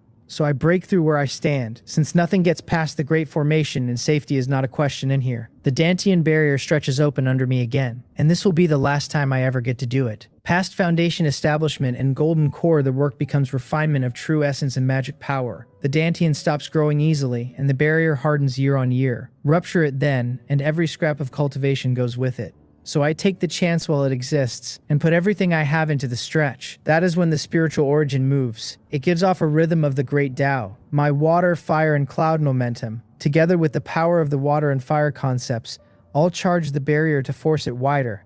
The barrier does not so much resist as become powder. My dantian expands to its limit, and after the twofold expansion it had already earned, it is forced open another 15 times. That leaves it at 800 times the ordinary size, multiplied another 15 over. 12,000 times what anyone else in my realm carries. Something enormous reshapes the whole vessel while the expansion holds, and the new barrier is tough past describing. I can feel a portion of the spiritual origin's power woven into that barrier, a deeper fusion between the pearl and the dantian around it. This is the heavenly Tao lending its weight, helping me merge with an object I had no business merging with. Without that help, the fusion would never have finished. The spiritual origin is my life-bound object now. That is fortune on a scale I have no words for, and it used up the last opportunity I will ever have to reshape my dantian. It is timing and it is destiny both, and it makes me look up. My main luck has become 11 strands of yellow luck at some point I never noticed, which is luck of the 3rd rank. My racial luck has gone from a wisp to a full strand, and the luck the sect grants me has climbed from 1 strand to 100. I have not been watching my luck, so I could not say when any of that happened. Race and sect both lean my way now, and luck pointed at a man is another layer of armor on him. I breathe out and start the last stage, drawing spiritual energy back to the source. The reshaped dantian pulls at the air around me like a mouth, hauling in every scrap of spiritual chi within reach. I have no patience for ambient chi, so I take out 100,000 spirit stones and decompose the lot. Pure spiritual chi floods out and the dantian devours it. It behaves like a pit with no floor, turning everything into spirit power, and the spiritual origin elbows in to take its own share besides. 100,000 stones turn out to be nothing, so I decompose another million in one go. The chi comes in hard enough that I ought to burst, and instead of bursting, I feel hungry. When the absorption finally ends, my dantian is 50% full, which is the spirit power capacity of 6,000 chi refining peak cultivators. The quality of mine runs so far above my realm that the real total is higher still. The spiritual origin has taken on a deeper shine. Decompose is an unreasonable talent, and I have stopped pretending otherwise. Next is the essence floating off to the side, and I take it apart without hesitating, and it becomes a great weight of ownerless blood chi. I pull it in and it pours through me until my middle dantian is full to the top. Then I send it out to scour the physical body. The blood chi rushes into every part of me and starts grinding and refining as it goes, and I run the cloud body art at its absolute limit. The cloud patterns through my flesh and bone turn into countless small vortices, all of them devouring blood chi as fast as it arrives. The 8th cloud pattern locks solid. The 9th follows under the scouring, filling itself in and completing.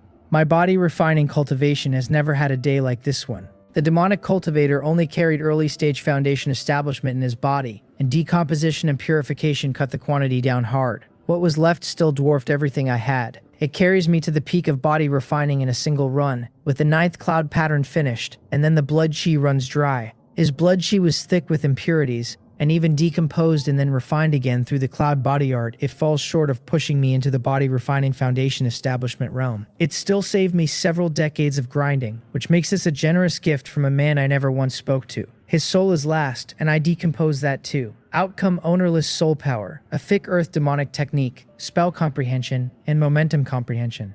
The ownerless soul power sits at foundation establishment middle stage, and I take all of it, and my soul body goes past solid into something dense. 100 strands of my spiritual sense have already turned into divine sense, and the rest is following them over. The technique is a foundation establishment cultivation technique built for demonic cultivators. The spell comprehension covers dozens of earth-type spells, and the piece that matters most is a mass of earth momentum comprehension. I absorb it, and the earth momentum comes to me at 10%. The corpse is worthless. I decompose it anyway and find nothing left worth keeping, then keep decomposing until the whole of him is dust feeding the soil. I take the soul refining banner and the storage pouch and leave the spot empty behind me. Back in my immortal cave, I turn the pouch out, and 5 corpses come with it. One of them is one Siha.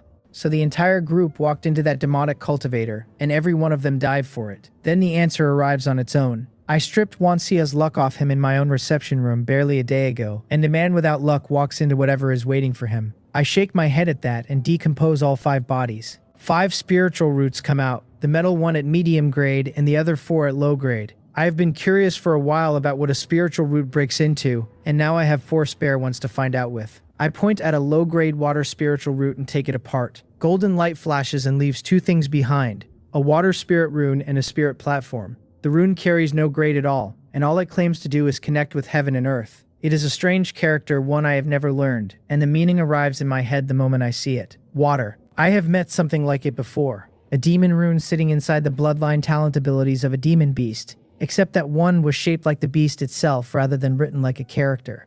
That demon rune dissipated almost immediately once I decomposed it, and I expect this one to go the same way. Instead, the spiritual origin in my dantian pulls at it. The water spirit rune turns into a streak of light and slides straight into the pearl. When I look inward, the character for water is there inside the spiritual origin, and I take a slow breath, because a thing that can hold spirit text is worth more than I thought. The spirit platform is low grade, a platform of spirituality that carries spirit texts and draws chi into the body. I touch it and press it against myself, and the spiritual origin shoves it off with a flat wall of repulsion. My eyebrows go up, so I decompose the platform instead, and it scatters into a great many points of light. The spiritual origin pulls those in as well, and strengthens by an amount so small I can barely register it. I take another spiritual root apart the same way, and this time the pearl swallows a fire spirit rune and a measure of ownerless spirituality. I work through the rest one at a time until all 5 spirit texts are collected: metal, wood, water, fire, and earth, and the spiritual origin feeds on the whole set and grows. How a man is meant to use spirit texts is another question entirely. I study them for a long stretch without prying a single secret loose, so I set them aside for now, and turn to the true essence of the 5 unlucky men instead. Decomposed, it fills my dantian with a great volume of spiritual energy, and a dantian 12,000 times the ordinary size climbs from 50% to somewhere near 55. I click my tongue at that, because the hole I dug for myself is genuinely too big. I take their blood chi the same way and my middle dantian comes back to full. Then I open the soul refining banner and look inside, where 5 soul bodies are clearly visible, 1 Siha and his 4 subordinates exactly as expected. Their souls have gone muddy by now and whatever intelligence they had has drained out of them. I call all 5 out and decompose them one by one, and I call it a release rather than anything else. Out of it comes a large volume of ownerless soul power, more spell insights, and comprehension of the metal momentum at 10%. That is my haul processed. Sometime earlier, in the Hongmeng branch of the Nyungso sect, Pungayam Yan, Hall Master of the Commerce Hall and a Golden Core Stage Cultivator, reads the message from 1 Siha and comes out of his seat the instant he reaches the words Demonic Cultivator. Everyone in the room turns to look at him. He tells them all to make ready immediately because a war is happening and the whole room changes expression and begins preparing. Then he lifts into the air himself and flies for the main peak. Before long, the sect's great bell sounds, and streaks of light rise from peak after peak and converge on it. Inside the sect leader's hall, the branch's sect leader, Deng Seho, wears a heavy face. All 5 peak masters are present, Peng Gum Hian among them, since he holds a peak in the commerce hall both. Deng Seho tells them what the message carried. 1 Siha, a Foundation Establishment disciple, ran into a demonic cultivator and his position stayed locked through his identity token until the token was destroyed. 1 Siha has fallen, and that is not in doubt. He calls the matter grave enough to demand investigation at once, and he sends Pungum Hian out first, with every other peak ordered to cooperate. Pungayam Yan returns to his own peak, where a Tier 3 flying boat has already lifted and hundreds of disciples stand in position. He steps aboard and pilots it himself, and the boat leaves like an arrow off a string. A quarter of an hour puts them above the place it happened. He lands first and spreads his divine sense across the ground, and the trees around him carry obvious damage from a fight. His hand closes on the air and comes back holding one faint wisp of demonic chi. So it truly was a demonic cultivator, and his face goes dark on the confirmation. A sect foundation establishment disciple killed is already serious, and a sect foundation establishment disciple killed by a demonic cultivator is something nobody is permitted to set aside. He orders the search opened across 1,000 miles for any trace of the man, with people sent to Huangyang Market to ask what the market knows. Hundreds of disciples move on the word, Foundation Establishment disciples taking teams out in every direction. Peng Gumyan goes cold, and between his sharp feel for demonic chi and a hunch he cannot justify, he flies toward Cloud Mist Mountain. The mountain sits there, looking like any ordinary spirit mountain. His divine sense sweeps the whole of it at once and takes in everything, the crowd moving through the market, the villa on the summit, and the young mountain master cultivating inside it. Nothing on the mountain reads as wrong. He frowns a little, finds no reason to stop, and carries the search on out past it. I feel him pass and open my eyes, glance calmly in one direction, and close them again. I am a chi-refining disciple. None of this has anything to do with me. Peng Jae-hyun works his way along the range that runs off Cloud Mist Mountain, his divine sense combing the ground inch by inch for a demonic cultivator's trail. Cloud Mist Mountain joins onto Manjang Mountain, whose highest peak stands 10,000 yards up, and the spiritual chi there is thick enough that demon beasts gather on it in numbers. Somewhere along that range, his search snags on a thread of demonic chi. Down in the forest, a figure's face changes, lifts, and meets his eyes. Peng Gumhyun names him through his teeth. The man asks the empty air how a golden core cultivator could possibly turn up out here, and his face goes as black as the bottom of a pot before he bolts. There is nowhere for him to bolt to. A divine sense attack comes down and knocks a Foundation Establishment demonic cultivator flat into unconsciousness, because Foundation Establishment against Golden Core is not a fight but an arrest. Peng Hyun collects him, sweeps the area again, and turns up the man's immortal cave. Inside it, he finds a book, and his pupils shrink at what is written in it. The line says plainly that the spiritual vein demonization plan has succeeded, and that once the demonic emperor descends, they will wipe out the spirit cultivators and take this realm for themselves. Peng Gyamyan repeats the word spiritual vein demonization to himself, and drives his divine sense down to the earth to the spiritual vein beneath it. Looked at closely, black chi flickers in the vein and vanishes, and flickers again. He rolls the book up, takes the unconscious man under his arm, and flies straight for the sect. Back at the branch, he goes to sect leader Deng Seho at once, with the other 4 peak masters still waiting where he left them. They see what he is carrying, and their faces go grave, and what he tells them next makes those faces worse. He opens the book. Deng Seho's expression tightens, and he sends his divine sense out in step with the sect's great formation, driving it deep to inspect the sect's own spiritual vein. He finds demonic chi in the vein under the back of the sect. Deng Seho calls the situation dire and does not soften it. The spiritual vein under their back mountain has already been infiltrated. A large volume of spiritual chi has taken on a demonic nature, and that tainted chi is eating the clean chi around it. Left alone, the thing becomes a demonic vein. He tells them this is only their own branch, that the veins beneath the other powers are probably worse, and that spiritual veins run into one another everywhere. His feeling is that the whole Hongmong dynasty, and possibly a far wider stretch of the world, is being eaten from underneath. None of it grew in a day or two. It was worked at over years, which means somebody has been helping the demonic cultivators, and Dang Saho asks the room who could bury a thing this size so completely. He answers his own question with the Hongmong dynasty, and his voice goes cold as he names the imperial family itself as the prime suspect. Then he lays out the cost. Demon beasts breathing demonic chi may turn demonic or have their temper shattered, which is how beast tides start. Cultivators breathing it in mid-cultivation may suffer chi deviation and die with their Tao broken. The lucky ones only end up walking the demonic path. He says he will send word to the other 4 great sects immediately. He also warns of moles inside their own walls, with the people of the Li imperial clan to be watched above all. Peng Giemian asks what should be done with the prisoner. Dang Saho answers with a soul search and puts his palm on the man's head without any ceremony at all. The demonic cultivator screams from inside his unconsciousness, and his aura scatters into nothing. There was a restriction laid on his soul.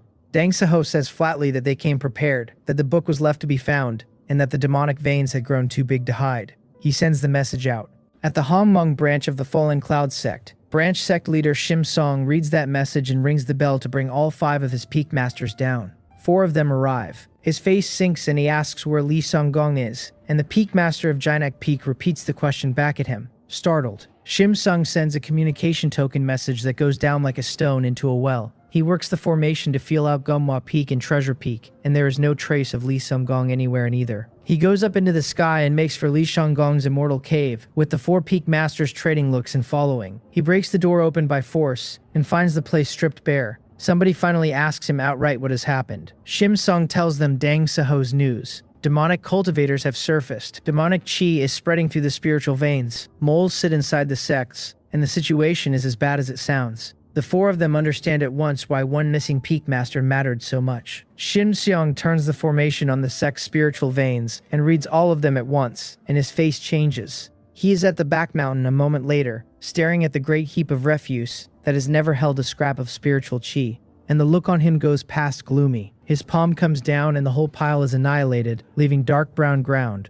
and one thread of demonic chi drifts up out of it so faint it is nearly not there. He laughs, because he is too angry to do anything else, and says, Li Songgong kept this hidden for more than 100 years. The back mountain was never a dumping ground. It was where they raised the demonic vein. The peak master of Jinak Peak says gravely that the man hid himself well. Shim Sung speaks to the empty air, which is his way of transmitting everywhere at once, and asks about the people of the Li family. The answers come back quickly. Some have already vanished and the rest are in custody, and the ones left behind look ignorant or peripheral, with no knowledge of the business at all. Shim Sung takes the blame himself, saying a mole sat in his branch for over 100 years while he noticed nothing, and that he will confess the failure to headquarters when this is over. For now, he wants the whole branch hunting Li Songgong and dragging him home. The 4 peak masters answer him together. The other 4 great sects lose moles the same night, and the strongest of the ones that got away had climbed all the way to Golden Core. Every one of them has scattered into some corner of the Hongmong dynasty, and a realm that looked peaceful yesterday is running with currents underneath it. Cloud Mist Mountain. I look inward at my spiritual origin and think about the problem. Medium grade is low, and I would rather it were not. The straightforward fix is more demonic chi decomposed into origin chi and poured into the pearl. I have no idea where the demonic cultivators are hiding though, and no appetite for wandering the world. Then the obvious answer arrives, which is the demonic chi sitting inside my own spiritual vein. I never touched it before because disturbing the vein could have thrown the whole of Cloud Mist Mountain into chaos, and the formation had not been raised yet. With the formation up, anything the vein does can be pinned down and held. So I dive into the ground and come to rest above the spiritual vein, lay my palm on it, and run the thick earth demonic technique I took out of that demonic cultivator's soul.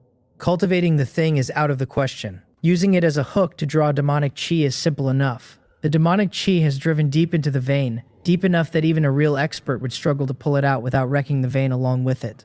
The only known way to extract it is to let a cultivator or a demon beast breathe it in and carry it off. That solution creates the disaster it is meant to prevent. Cultivators who breathe it become demonic cultivators, and demonic cultivators speed the making of new demonic veins, which makes the cure worse than the disease, by a wide margin. Every major sect is holding its head over exactly this problem. And here I am with my hand flat on the vein, pulling the black chi out of it like blood into water. wisp after wisp swimming toward my palm. The first one reaches me and I take it apart before it can so much as flex. Golden light splits it into 3 kinds of chi. The origin chi goes into me, and the spiritual origin swallows it whole. The earth chi sinks back into the vein and feeds it, and the turbid chi drops through into the earthly veins below. The next wisp arrives behind it, and the next, and I break each one down as calmly as the last. At one point I tell the demonic chi to hurry along, and the demonic chi ignores me entirely. So I split my attention 2 ways, decomposing with one half and consolidating my cultivation base with the other. An hour goes by like that. When the last thread of black chi disperses, I look into my Dantian. The spiritual origin is more perfect than before, jade-like with 5 spirit texts on its surface giving off spiritual light. 5 momentums and 2 concepts turn inside it. The grade has not moved. It sits at medium grade still, which tells me raising a spiritual origin is not a thing that happens for free. The origin chi held inside it is another story, since a rough count says I could split out 5,000 low-grade spirit seeds or 50 medium-grade ones. What I just drank came to about what 2 Foundation establishment demonic cultivators would have carried. Then I notice the vein below me is giving off more spiritual chi than it was. I tap it and ask. It calls itself the Cloud Mist Mountain Spiritual Vein at Tier 1 top grade, and says its work is turning Earth Chi, Yin Chi star power, and a good many other powers into spiritual Chi. Top grade is not what it was, because the last time I looked this vein was Tier 1 high grade. Clearing the demonic Chi out of it pushed the thing up a full step on its own. I open the formation's Chi gathering function and pull a share of the surplus into the courtyard on the summit. Everywhere else still sits at a Tier 1 medium to high grade concentration. I have barely let my breath out when the Eye of Luck, which I leave open by default, catches a wisp of golden chi falling out of nowhere and coming for me fast. I dodge on instinct. It follows me, closes hard, and then its speed collapses almost to nothing. I put a careful finger out and touch it. It answers that it is 1 wisp of heavenly Tao karma at the minor 1,000 worlds level. Its uses run long, offsetting calamities, protecting its holder, strengthening cultivation, and breaking evil through artifact refining. Karma. My eyes very nearly leave my head, because karma descending on a man was on no list I had. The only explanation is that clearing the demonic chi and raising the spiritual vein earned it. Lucky for me, the Eye of Luck can see karma at all. It is the most versatile divine object in the whole cultivation world, and I have exactly 1 wisp of it. 1 wisp will not do much for me whole. Taking it apart, on the other hand, will tell me what karma is actually made of, and by now nobody should be surprised which way I go. Golden light flares and leaves, 3 things behind: a world origin, a measure of world luck, and a light of fortune. The world luck does not wait to be handled, and settles itself above my head, adding a fresh layer over the racial luck already there, with a wisp of it swimming steadily inside that layer. The moment it lands, my main luck jumps, and 11 wisps of yellow luck become 110. The light of fortune goes into me without asking either. Looking inward, a faint ring of it has formed around my soul. I can feel what it is for, since it buys me an opportunity when I need one, or eats a calamity that would otherwise eat me. That leaves the world origin. This is the legendary stuff, and it explains why karma does so many different jobs, since world origin turns into all things and therefore strengthens all things. I stand there holding it with no idea what to do with it, and in the end, I decide the spiritual origin should have it. 1 breath draws the world origin into my dantian, and I guide it into the pearl. The spiritual origin takes it the way a starving man takes a tonic, and its aura thickens on the spot. The strange part is at the center, where there was nothing at all a moment ago, and there is now a spherical space carved out of empty air, a yard across. Drifting inside it are 10 wisps of golden chi, 30 of water chi, 30 of fire chi, 10 of earth chi, and 10 of cloud chi. Dead center, a small pool of water and a ball of flame divide the space between them. I stare at it. The pool draws 1 wisp of water chi into itself, and my water concept improves by an amount so small I would never have caught it without watching. When that water spirit text on the surface turns over, water spirit text on the surface turns over, water spirit text on the surface turns over. A single wisp of world origin has cut a space inside my spiritual origin and made my momentum and concept comprehension physical. It has also set the spirit texts running a cycle that feeds the whole arrangement. World origin is a very good thing. The effect on me is nothing short of world overturning, because every concept I chase from here, and every deeper realization behind them, just became many times easier to reach. A moment later, 5,000 wisps of origin chi surface inside that space as well, materialized the same way as the rest. Origin chi hoarded in a pearl does not breed, so I decide to condense spirit seeds instead. My thought reaches the spiritual origin. 100 wisps gather and fuse with the spiritual chi the pearl swallowed earlier, and the result is a bead of pure spirituality, a medium-grade spirit seed. I lift it out of the spiritual origin and set it into the spiritual vein, and the current of the vein carries the spirit seed away into the distance. The spirit seed drifts off down the vein, and I can still feel exactly where it sits, close enough to call back whenever I please. My guess is that the moment one of these seeds settles into a cultivator's body, that convenience ends, and I will not get it back until the host is dead. This one slides out of Cloud Mist Mountain and keeps going, hunting veins farther out than any ground I have ever walked. That does not bother me, so I keep condensing and feeding fresh seeds into the current. 40 medium-grade seeds and 1,000 low-grade seeds go out before I stop counting. A few snag in dead corners and stop moving, and I recall those and set them back into the flow. The spiritual vein gathers whatever it carries, so most of the seeds drift into the places where spiritual chi runs thickest and settle there to wait for whoever is fated to fuse with one. Pushing a cultivator into chi deviation would be hard, deliberate work. Drifting into spirit, though, ought to be simple. I keep casting, and seed after seed slips away into the dark.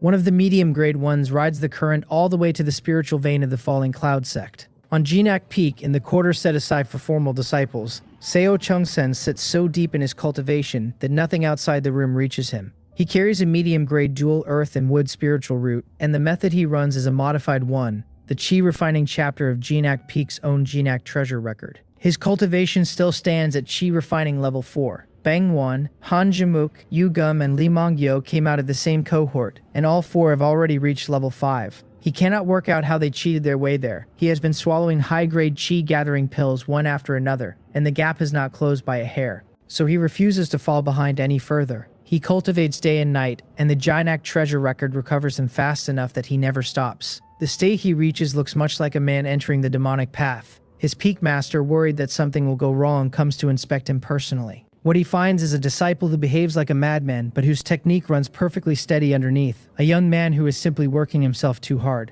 Nothing about it points toward chi deviation, and the peak master leaves satisfied. What the peak master does not know is that this symptom has its own name: entering the spirit. 9 straight hours in, with his spiritual sense scraped almost bare, Seo Chungsan's state finally draws something toward him. A medium-grade spirit seed follows a branch of the spiritual vein into the spiritual eye of his immortal cave. He breathes it in without a thought, taking it for ordinary spiritual chi. The seed sinks into him and folds itself into his spiritual root, and the two of them fit together so cleanly that the root becomes something else entirely. His absorption rate leaps. All he feels is a cool weight settling behind his eyes, and then his sense of the heaven and earth spiritual chi around him widens in one enormous jump. He drifts into spirit, and the spiritual chi of the whole peak comes rushing to him. Above his immortal cave, the air twists into a churning vortex. The peak master catches the disturbance and throws his divine sense across in an instant, and what he sees is Seo Chungsen devouring spiritual chi like a starving animal. He wonders first whether it is a breakthrough, rejects that because Seo Chungsen has broken through nothing, and asks why the symptoms look so much like chi deviation. A closer look kills that fear too. There is no demonic chi anywhere in the young man. The technique is running exactly as written, and the chaos in his aura is already settling as the minutes pass. What the peak master cannot settle is the density. Seo Chungsan's spiritual chi reads thicker than it has any right to. Thick enough that for one breath it resembles a demonic cultivator's power. His divine sense insists it is spiritual chi and nothing else, only heavier. He keeps his face grim and waits it out. Half an hour later, the changes stop. Seo Chungsen opens his eyes, and the first thing he sees is his own master, So Gyeongwol, standing over him. He bows at once. So Gyeongwol demands to know what just happened, since he felt the anomaly in the young man's spiritual chi from across the peak. Seo Chungsan says he was about to report it himself, since something has changed in his spiritual root. Both his sense for spiritual chi and the speed at which he draws it in feel like high grade now, and his spiritual chi has turned stronger besides. So Kyungwol lifts an eyebrow and produces a spirit testing stone, telling him to try it. Seo Chungsan lays his palm on the stone without hesitating. The light comes up through the earth spirit root, and the wood spirit root brightens past medium grade, keeps climbing, and finally carries the earth spirit root into high grade. So Kyungwol's pupils shrink to points. Before he can say a word, the reading collapses back to medium grade, then jumps to high grade a second time, and the sight of it leaves him standing there without an answer. Seo Chungsan asks what is wrong. His master frowns and admits that a demonic cultivator's spiritual root usually climbs a notch after entering the demonic path, and that something like this state shows up now and then. Seo Chungsan has plainly not entered it. The young man has no answer either, so Kyungwol orders him to keep the whole thing to himself for now, and to write out exactly what his condition was before the change. Seo Chung-sun agrees and goes quiet, still not quite believing it. He sits at the peak of Chi refining level 4 and can break through whenever he chooses. If this really is what a high-grade spiritual root feels like, there is no ceiling on him. From his account, So Kyung-wol pulls out the useful part. The boy had cultivated far too long, burned his spiritual sense to nothing, and let the spiritual chi in his body turn chaotic to the edge of chi deviation. Only a stubborn thread of will held him there long enough for the anomaly to arrive. So Kyung-wol hesitates, then sweeps his divine sense out across the whole of Jinak Peak until he finds another disciple grinding away at his practice. This one works hard every day but knows when to stop and has never overdrawn himself the way Seo Chung-sun did. The Peak Master means to walk him into the same state and see whether the change repeats. He is already calling it a transformation, with reason. Everything he has checked since says the condition is superb. Under his protection, Seo Chung-san slid into Chi refining level 5 easily, drawing in spiritual chi during the gathering and return like a genuine high-grade spiritual root. He wants very badly to make it happen twice. The attempt fails. So Kyung-wol walks 3 disciples in a row to the edge of collapse, and not one of them changes, which leaves him puzzled. He writes up everything about Seo Chung-san anyway, and sends it to sect leader Shim Song, who reads it and asks whether the boy's spiritual root potential has honestly reached high grade. So Kyung-wol answers that it barely has, and that it still measures a shade worse than a true high-grade root. The sect leader tells him to increase the boy's training and find out how far it carries him. He will also circulate a notice so that the other peaks and the outlying assets watch for the same phenomenon. If it happens again, the matter goes straight to headquarters.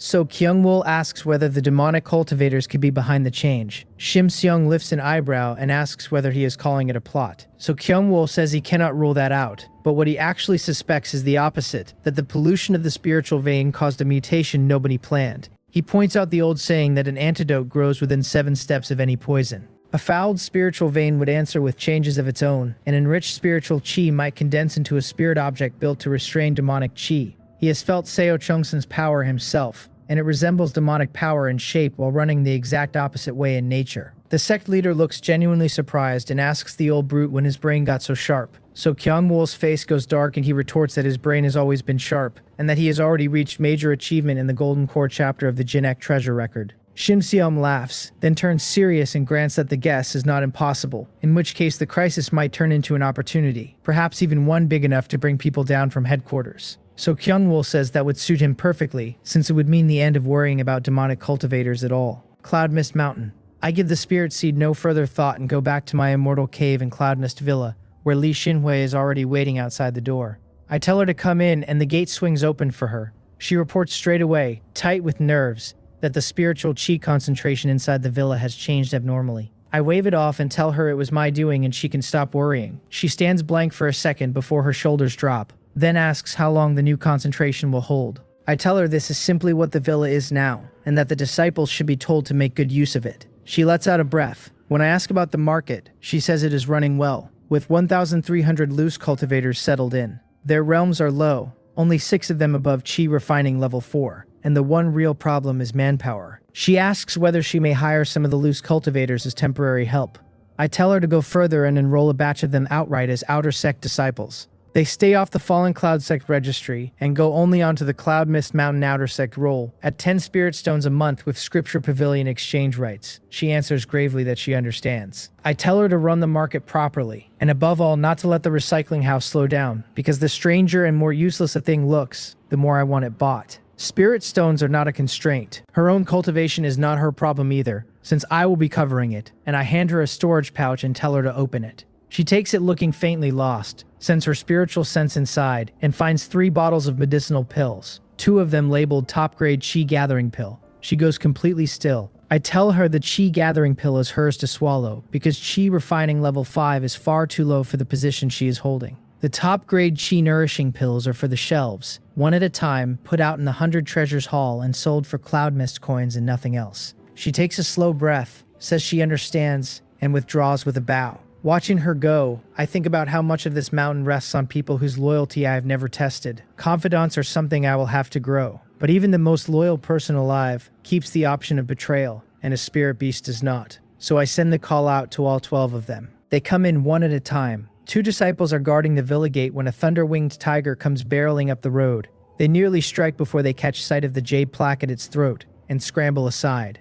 The tiger blows past the halls and leaves them speechless until one manages to say that the mountain master's spirit beast is a terrifying creature. Not long after, a flash, Shadow Rabbit simply appears in front of them out of empty air and cocks its head at the pair, and they clear the way again. The rest follow, 12 in all, and the disciples they pass react the same way every time. They gather in my immortal cave, every one of them carrying itself like something that owns land. I check the luck riding above their heads and tell them they have all grown well, then order them into my cultivation room one at a time so I can go through their results. The whole group nods, delighted with themselves. I walk in first, and the thunder-winged tiger comes after me without waiting for anyone else. It arranges its face into something soft and simple, licks my palm, and produces a small mewling noise like a house cat. My mouth twitches. My divine sense rides the formation across the entire mountain these days, so I know exactly what Little Thunder is like when nobody is watching, and it is not this. I let the performance stand, pat the enormous head, and pull the storage pouch off its neck to see what it has brought me. Inside are 370 demon beast quarries of every description, and I smile in spite of myself. The tiger catches the smile and lights up. I tell it the haul is good, then send it to turn away and get ready to take in the demonic chi and blood chi, and it lies down in the corner. I wave the corpses out in front of me, and set my finger on the first one. Decompose. The body comes apart into demon beast materials. A wash of demonic power, its blood chi, a blood core, its bloodline power, and its talent. The demonic power, the blood chi, and the bloodline power are worthless to me now, so the tiger gets the lot. It eats with total commitment. Most of it goes down its throat, but enough leaks past the walls of the cultivation room that the other 11 outside carve up the runoff between them. The talent I take for myself, choosing fusion, and a new one settles into me. Yellow rank low grade, strength no better than chi refining early stage. I shake my head and put it out of mind. Then I break down the blood core, which splits once more into demonic chi and a demon rune, and the demonic chi goes to the tiger with the rest. The demon rune is the part that surprises me. This time it does not fade out. My spiritual origin draws it in and holds it, and across the surface of the spiritual origin a deer takes shape, drawn out of nothing but lines. So that is what a demon rune is. Through the deer traced on its surface, my spiritual origin has started pulling a strand of power out of heaven and earth. I can feel the first rough outline of the wood concept forming in me. Of the 5 elements, wood was the only one I had never touched. Now that I know the spiritual origin will take these runes, I go through the rest of the corpses without stopping. The tiger gets every scrap of demonic chi, demonic power, blood chi, and bloodline power, and I keep the demon runes and the talents. Duplicates turn out to be worth something too, since a rune I already hold grows sharper and more complete each time another copy lands on it. The improvement is small, but anything that stacks is a gift. 300 corpses go under my finger in one sitting. The thunder-winged tiger eats itself sick, and its aura turns violent and unsteady, and I can see it losing the fight to digest what I have poured into it. That gives me an idea. I call back one of the spirit seeds still drifting without a host, and press it into the beast, and its bloodline swallows the seed whole. Everything that was choking it a moment ago goes down easily now. Demonic chi and spiritual chi and blood chi at once. Its aura climbs to the peak of yellow rank medium grade before it throws its head back and roars. Tier 1 medium grade demon beast to Tier 1 high grade, just like that. I tap it with a finger to see the rest. It reads back now as a thunder-winged tiger king. My Little Thunder, at Tier 1 high grade. It carries Thunder Body and Thunder Strike, both Tier 1 high grade, over a bloodline that has climbed to Tier 2 low grade. Its listed characteristic is the part that stops me. It is a natural king of the Tiger Clan, born able to command and able to raise the bloodline of the Tiger Clan itself. All that bloodline power it swallowed has pushed its own potential up a full tier, which explains why the breakthrough came so cheaply. What I cannot explain is the second half, until I remember that demonic chi spreads by infection, and decide a bloodline reshaped by a spirit seed would be infectious too. The tiger opens its eyes, beats its wings, and lifts a hand's breadth off the floor. I tell it that it can finally fly. It drops back down, trots over, and lies flat in front of me looking up with enormous hope, waiting to be ridden. I tell it to come back when it reaches Tier 2 and its head sinks. Then I send it out and tell it to let the next one in. It walks out obediently, and the instant it clears the doorway it lifts its chin, spreads its wings, and looks down its nose at the beasts waiting outside, practically glowing with pride. The black-scaled rat shakes its head in open disgust. The crimson blood python comes next, and its storage pouch is just as full. Same work, same order. Blood chi, demonic power, demonic chi, and ownerless bloodline power all go to the beast, and I take the demon runes and the talents. By the time I look up, 100 distinct demon runes are scattered across the surface of my spiritual origin. Each one stands for a kind of demon beast, and each can call on some fixed portion of the power of heaven and earth. I linger on the wood attribute runes a while longer than the rest, and a trace of the wood concept comes to me. Better still, that trace keeps growing on its own afterward, fed by what those runes drag in. Once I understand how much the runes matter, I stop letting them sit where they landed. I gather the wood attribute runes into one cluster with the wood spirit text at the center, aligned to the wood concept flowing inside me. The other 4 elements get the same treatment around their own spirit texts. The runes that belong to no element, the thunder attribute ones and their kin, I set apart in their own group. The spiritual origin drinks in the Tao patterns of heaven and earth, noticeably faster after the rearrangement. That is enough to please me. The Crimson Blood Python's hull is generous, so I handed a medium-grade spirit seed too, and it climbs to tier 1 high grade the same way. After that, it is one beast after another through my door, one pouch after another emptied and broken down, until all 12 stand at tier 1 high grade. I let them go back to their clans and their territories. Alone again, I sort through what I have taken in, and the runes on my spiritual origin have reached 150. Some beasts I had taken for 2 separate species decompose into the identical rune, and the deeper I go, the rarer a genuinely new type becomes. One of them stops me cold, because the path its lines take is almost exactly the path of a talisman I have seen drawn.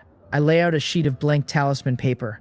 My talisman knowledge is thin, only what came out of a talisman master's notes I once decomposed, and those notes were tier 1 early stage, enough for a working grasp, and no more. I dip the brush and write a complete fireball talisman rune across the sheet, and when I lift it, the paper brightens and drinks heaven and earth spiritual chi, which means it took. Then I take a second sheet and ruin it on purpose, replacing every central stroke that resembles a demon rune with the demon rune's actual lines.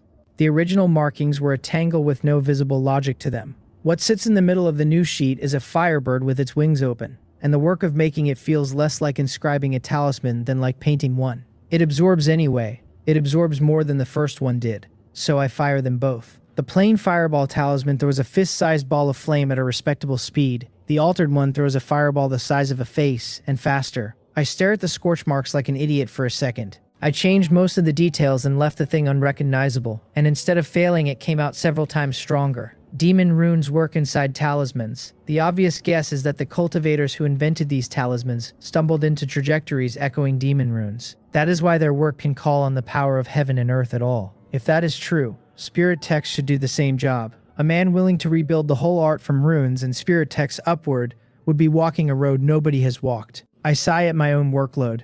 There are far too many things worth taking apart. I put the spirit text and the demon runes down. Whatever lets those lines reach into heaven and earth, I do not understand it yet, and a man who chases everything at once finishes nothing. What sits in front of me is foundation establishment. I want the perfect version of it, and that asks 4 things of me. They are a heavenly spiritual root, or a top-tier heaven and earth treasure, essence and chi and spirit brought to perfection, major achievement in a top-tier cultivation technique, and a grasp of momentum. The last 2 I already hold. The middle condition is close, since my chi refining has not quite touched absolute perfection and my spiritual sense has not fully turned into divine sense. Both are only questions of time. The first condition is the ugly one. A heavenly spiritual root is not something I can shop for, and a top-tier heaven and earth treasure is barely easier. Then it occurs to me to ask whether the spiritual origin itself might qualify. The more I turn it over, the more certain I am, because nothing on this continent is more advanced or more absurd than the thing in my Dantian. If the origin counts, my breakthrough is only a matter of waiting. If it does not, I lay out the 10,000-year cold ice, the 1,000-year scarlet blood crystal, and the top-grade fusion casting stone. All 3 are essence pulled from a 4th-tier magic treasure I decomposed, and all 3 can anchor a foundation establishment. Heaven and earth treasures are off my list of worries. That leaves cultivation, plain and simple. I bring out spirit stones by the pile, break them straight down into pure spiritual chi, and settle in to drink. There's a faster road, and I know exactly where it runs. Decomposing the spiritual power and true essence out of living cultivators would move me faster than anything else, and warp my heart nature past repair on the way. Ready-made resources I will always take. When there are none, I am content to grind. That distinction is the whole of heart nature, and I sit with a quiet mind and fill my Dantian a mouthful at a time. 10 days pass that way. All through it I feel spirit seeds finding their hosts, one after another, and then batch after batch of them lose their hosts and come home to me. When I finally surface and count what has returned, 90 seeds are hanging in the air in front of me, 1 medium grade and 89 low grade. That is a lot of dead cultivators. Li Xinhui is outside the immortal cave asking to see me, and I leave her there a moment longer and point a finger at the nearest seed instead. It comes back as an earth spirit seed of low grade. A seed of the spirit path, able to draw spiritual chi to feed itself and its host. It is already fused with an earth spirit root, and it is recoverable. My eyes narrow at that last part. When I pull a seed home, I am pulling the host's spiritual root home with it. I try feeding this one to the spiritual origin first, and the origin does take it. It refines the seed slowly, stripping out the spirituality inside and nothing else, at a pace that would bore a stone. Not worth the trouble, so I decompose it instead, and the golden light peels it into an earth spirit root and a spirit seed. I keep going. The earth spirit root breaks into an earth spirit text and a low-grade spirit platform. The spirit text goes straight into my spiritual origin and stacks onto the earth spirit text already there, which comes out crisper, its Tao essence richer. The spirit platform breaks down further into pure ownerless spirituality, and I split that in half, one share to the origin and one share into my own body to feed my own roots. The grade of a spiritual root is decided by its spirit platform, and a spirit platform is nothing but packed spirituality, which means a spiritual root can be raised by anyone who can feed it. I have never been able to find my own root to look at it. I can still tell it to drink, the same way I feed it spiritual chi. The spirit seed itself falls apart into a flood of origin chi and spiritual chi, and I take both. The origin chi condenses back down into spiritual origin, 22 low-grade spiritual origins out of a single seed, which is 22 times what I put in. I send the new seeds back into the spiritual vein and run all 90 returned ones through the same process. What comes out is 1,800 low-grade spirit seeds and 25 medium-grade ones, and every one goes back into the vein to hunt. The spirituality I kept does its own work on me. My water spiritual root, low grade since the day I was born into this body, turns over into a medium grade root. The rest of the 5 elements come up with it to the middle of medium grade. I walk out of the cultivation room and the immortal cave opens at the same moment, and Li Xinhui comes through it fast. She tells me something enormous has happened, that the demonic cultivators have surfaced and the demon beasts are rampaging, and the rest comes out in a rush. Whole forces have been wiped off the map. Cultivators are being killed on the roads. Beast tides are running, and there are cities that no longer exist. My face goes hard, because now I know why 90 seeds came home to me at once. I ask whether any golden core demonic cultivator has appeared, and she says she has heard that one has. She asks whether we should shut the market and tells me that demonic cultivators hit the neighboring Huangyang market, looted a long row of shops, and killed a great many cultivators there. That is close enough to make the threat real. I run my divine sense out through the formation and sweep the market end to end, and then I stop dead. In one of the immortal caves down there, a cultivator I know perfectly well sits in meditation, senior brother Li Songgong. The demonic chi on him is thick enough to taste. He is a golden core cultivator, which makes him a golden core demon head, and he is holed up in my market. Li Xinhui has to say my title twice before I answer her. She hands me a document the sect has circulated, and one glance is enough to turn my mood grim. It names Li Songgong outright as a demonic cultivator planted among us, who has now openly betrayed the sect. Under that, it asks every peak and asset to collect information on cultivators showing strange mutations. Wonderful. I cannot decide which half of that page I like less. The only question worth asking is why a trader with a golden core would burrow into Cloud Mist Market. The answer arrives as soon as I remember the golden core divine sense that swept this mountain not long ago. The mountain has already been searched. He heard about it and he moved into the one place nobody will look twice. So I tell Li Xinhui not to panic, because the situation only looks dangerous. With a golden core demon head hiding under our roof, no other demonic cultivator can tear the place apart without ruining the plans of a man far above them. Li Songgong will not touch me either, since the fastest way to draw attention to a hiding spot is to leave bodies in it. So I tell her the market stays open and everything runs as it always has, with one change. The defenses get heavier, more cultivators posted at the foot of the mountain, and more at the mouth of the market. Li Xinhui starts to argue, gets as far as my title, and stops when she sees my face. She agrees and I send her back to her work. Alone again, I chew on something that has been bothering me. Demonic chi is earth chi, turbid chi and origin chi bound together, which makes it a power of heaven and earth like any other. If that is true, there is no reason spiritual chi cannot be walked backward into it. I point at a wisp of spiritual chi and decompose it, and the golden light splits it into earth chi and pure chi. The pure chi climbs toward the sky while the earth chi sinks into the ground. Then I decompose a strand of my own spiritual power, and that one comes apart into earth chi, pure chi, and origin chi. Spiritual chi and demonic chi look like opposites from the outside. Underneath, they are the same family, and swallowing either one does not by itself twist a man's nature. It explains a great deal. Cultivators who draw in spiritual chi describe a clear head and a light, quick power, which is the pure chi talking. Turbid chi dulls the thinking and makes the power heavy, which is why demonic chi hits harder than anything a righteous sect teaches. That still leaves the part everyone fears, and I do not think demonic chi itself drags a man onto the demonic path. The demonic seed is the likelier culprit, or else the demonic chi floating around out there is contaminated in a way freshly made demonic chi would not be. My golden finger purifies as it works, so the impurities were probably stripped out before I ever saw them.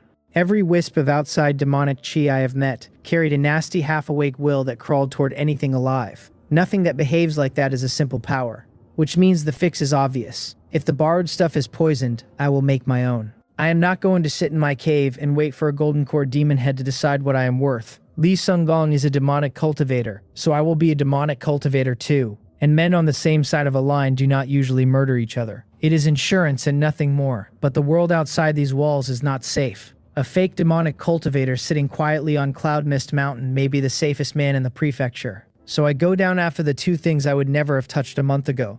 Underground, at the seam where the spiritual vein meets the earth vein, I point at a wisp of earth qui and decompose it into turbid chi, take a breath and drink both of them in. They fight me the moment they are inside. My whole physique starts to buckle, and then the spiritual origin shivers once and the two streams go docile as trained dogs and coil themselves around it. I push the origin to let out a thread of origin chi and feed it into them. For a while, the three simply braid together and refuse to become anything. Then the origin pulses. Some force I cannot name reaches into the knot, and the three of them collapse into one wisp of demonic chi. I circulate the thick earth demonic technique over it. The technique takes the wisp in and works it against my spiritual sense and my vital energy until it comes out the other side as demonic power. Mine, obedient. I sit there staring at it, waiting for my thoughts to bend or some black thing to open its eyes behind them.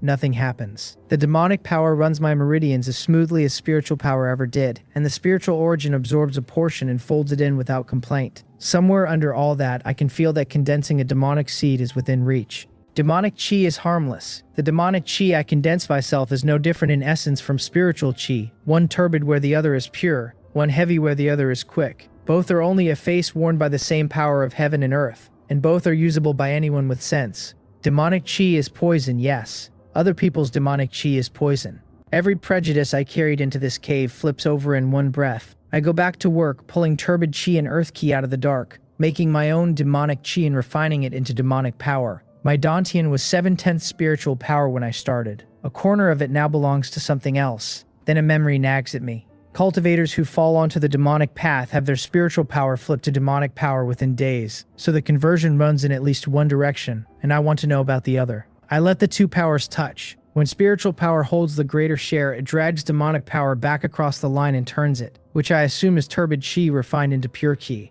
When demonic power holds the greater share, the traffic runs the other way. Both directions work in my body. The spiritual origin sits in the middle the whole time, holding the balance, letting two things that should annihilate each other share one Dantian and trade places at will. And that is the moment the name stops fitting. Spiritual origin is too small a word for what this is. It was never intercepted from the origin of spiritual chi. It was intercepted from the origin of the great Tao. And from here on, I am calling it the Tao origin. I have what I came down for, and staying under much longer risks Li Sunggong noticing I have gone missing, so I climb back to my immortal cave. Someone is already standing in it. My heart kicks once before I look up at my own head, where the luck is as steady as ever and considerably denser, my main luck grown to 180 wisps of yellow luck. The light of fortune has not flickered. No danger here. Not yet. I keep my face pleasant and cup my hands and greet senior brother Li, saying it has been a long time. Li Sunggong turns and looks me over from head to foot. He remarks that he had not expected my cultivation to climb this fast, and expected even less to find me a demonic cultivator. One corner of his mouth bends into something unpleasant. He is young again, the withered old man I knew gone, the face otherwise unchanged. I answer that he flatters me, that cultivation is only ever about living longer, and that demonic cultivator or spirit cultivator makes no difference to a man walking the road. He laughs out loud and says he did not misjudge me after all. I grin and tell him that the moment the sect notice named him a demonic cultivator, my honest first feeling was that I had finally found my own people. That sets him laughing again, long and delighted, and I lean in with my hand coming up and ask whether he would take me under him from now on. My fingers carry a faint golden light that only I can see. He nods, well pleased with himself, and tells me I have a future and that following him will make a golden core no trouble at all. He pays no attention to the hand drifting toward his, so my palm meets his palm,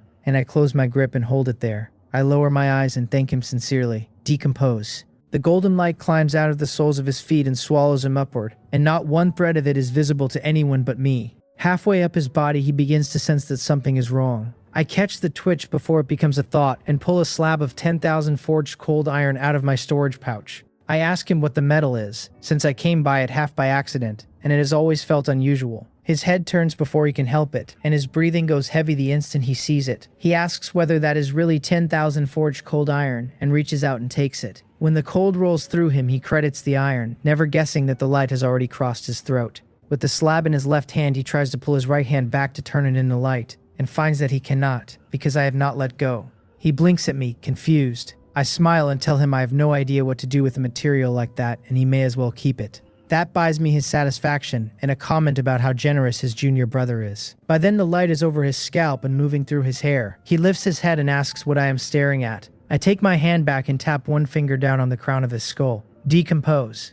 There are 2 rings of luck turning above him. The inner one his own with 600 wisps of yellow luck in it. The outer one factional and almost certainly demonic path, worth another 100. All of it comes apart into ownerless luck in a single beat, and all of it pours into me, and my main luck lands at 880 wisps of yellow luck. Somewhere in there, Li Shunggong feels his own death arriving and tries to move. Far too late. The golden light opens like a flower over him. Physical body, soul, golden core, and demonic root all lie separately where a golden core cultivator used to stand. I do not give him a second. His consciousness has not caught up yet when I tap the soul and decompose that too, and this time the light works so fast there is nothing left to resist it. What comes out is ownerless soul power, cultivation technique insights, skill insights, spell insights, insights on momentum, and a scatter of memory fragments. The golden core goes next, splitting into an ownerless golden core and a mana mark, and I break the mana mark on sight and watch it come apart into specks of light and go out. Nothing about him can come back now. Only then do I let my shoulders down. Then I put my palm on everything he left behind and take it. Cultivation technique insights come first, divine sense methods and golden core methods. The whole business of forming and using a golden core. Then comes a massive spell cultivation experience, and his comprehension of the momentum of metal at 1/10. His skill insights carry 2 more gifts, a tier 2 high-grade artifact refiner and a tier 2 high-grade puppet master. The puppet master is the one that stops me. Once it settles, I have methods for wooden puppets, metal puppets, and cultivator puppets in my head. The last of those is the demonic path at its ugliest, since making one means refining a living cultivator into a thing that obeys. I frown at that, and my eyes drift to the corpse on my floor. Then I look at the corpse again, properly this time. The body still has a little life left in it, and the complexion is good, though there is no breath in the lungs at all. The vital signs are only now draining away, and it will be a while before the flesh goes inert. Refining that into a puppet would give me something better than a wooden doll. I glance from the body to the golden core floating beside it, and the idea lands whole. Not a puppet clone. I sort through the puppet master's experience twice more and decide I can do it. In my sea of consciousness, my soul body stands as solid as a living man and wears my own face. Its strength sits at the late stage of foundation establishment, well past the realm my body is in. I follow the puppet master's method, condense my divine sense into a blade, and cut the smallest finger off my own soul. The pain goes through my skull like a spike and I hear myself scream and roll across the floor of my own cave, filthy and undignified. What saves me is the Soyeon 19 True Art running quietly in the background. It has already gathered the pool of ownerless soul power in the room and started pouring it into my sea of consciousness. My main soul knits itself whole again in seconds and keeps growing past where it was. The pain is gone almost before I stop rolling. Worth it. I leave the main soul to look after itself and cast the puppet secret technique on the severed finger.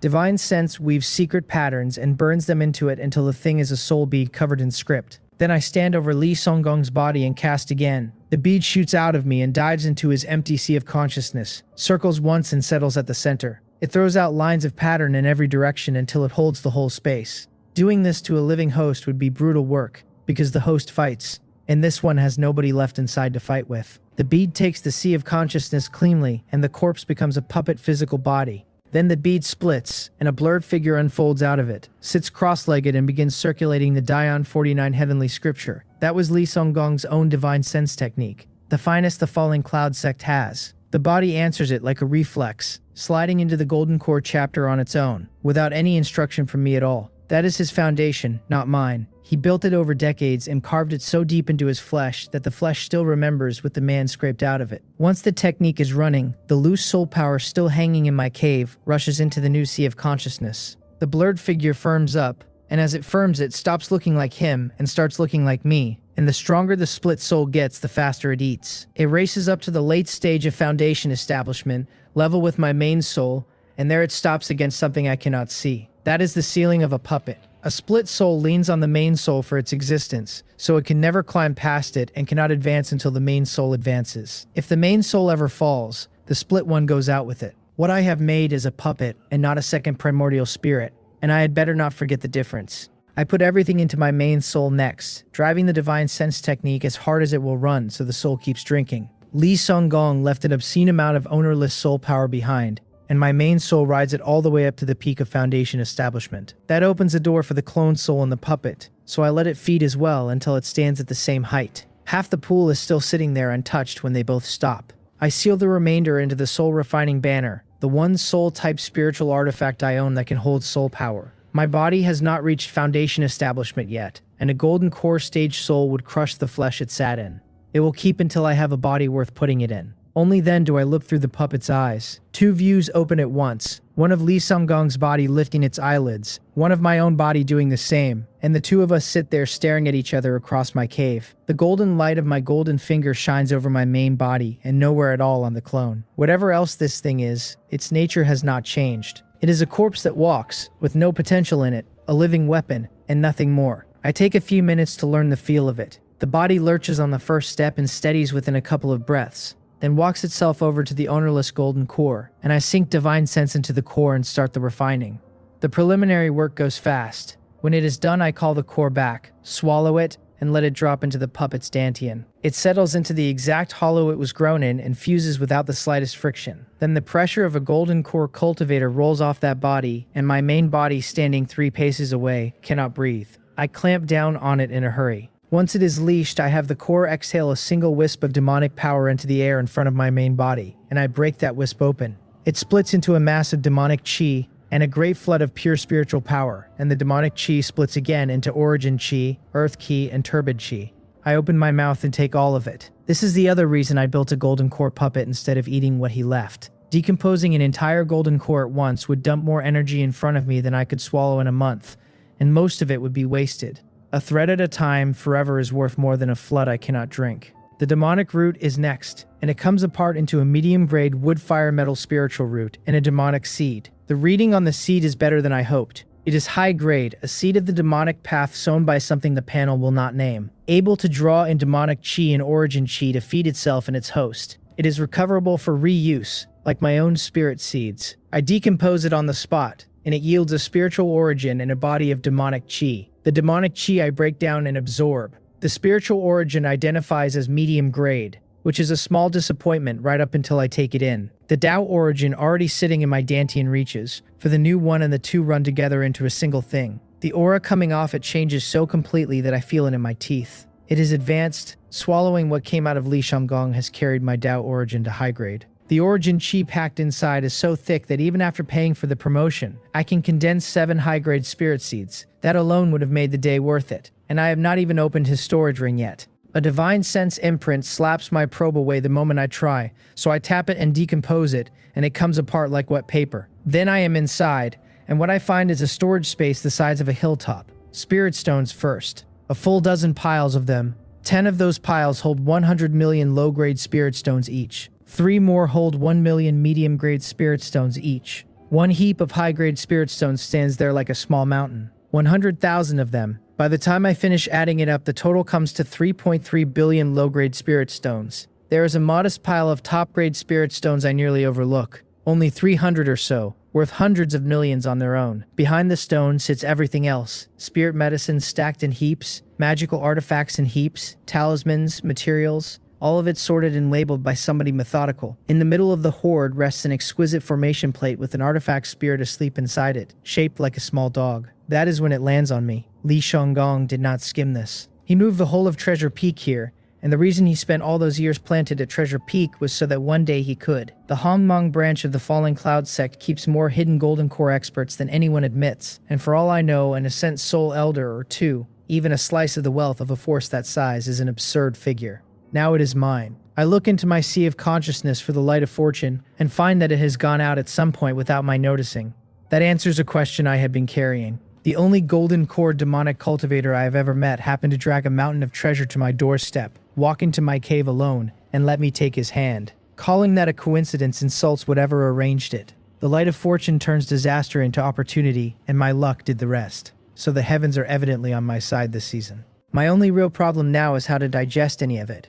Then I feel them at the foot of the mountain, demonic cultivators, several of them, auras folded down small, walking toward the market like ordinary travelers. They go straight to Li Shanggong's old immortal cave, stop outside it, and wait there in respectful silence. I frown and turn my attention to the memory fragments, tap them once and watch them split into several distinct strands. One of them concerns the demonic cultivators. I take that one and let it pour into me. By the end, I know how they are organized, what they are doing in this prefecture, and precisely who Li Songgong was among them. I think it over and walk the golden core puppet out to meet them. The 5 demonic cultivators see Li Shanggong's face come through the door and bow as one. I wave them inside and take the main seat while they file in and greet me as Director Li. I tell them to speak. The first man forward says he comes from the Nyungso branch and lays out their tally without being asked twice.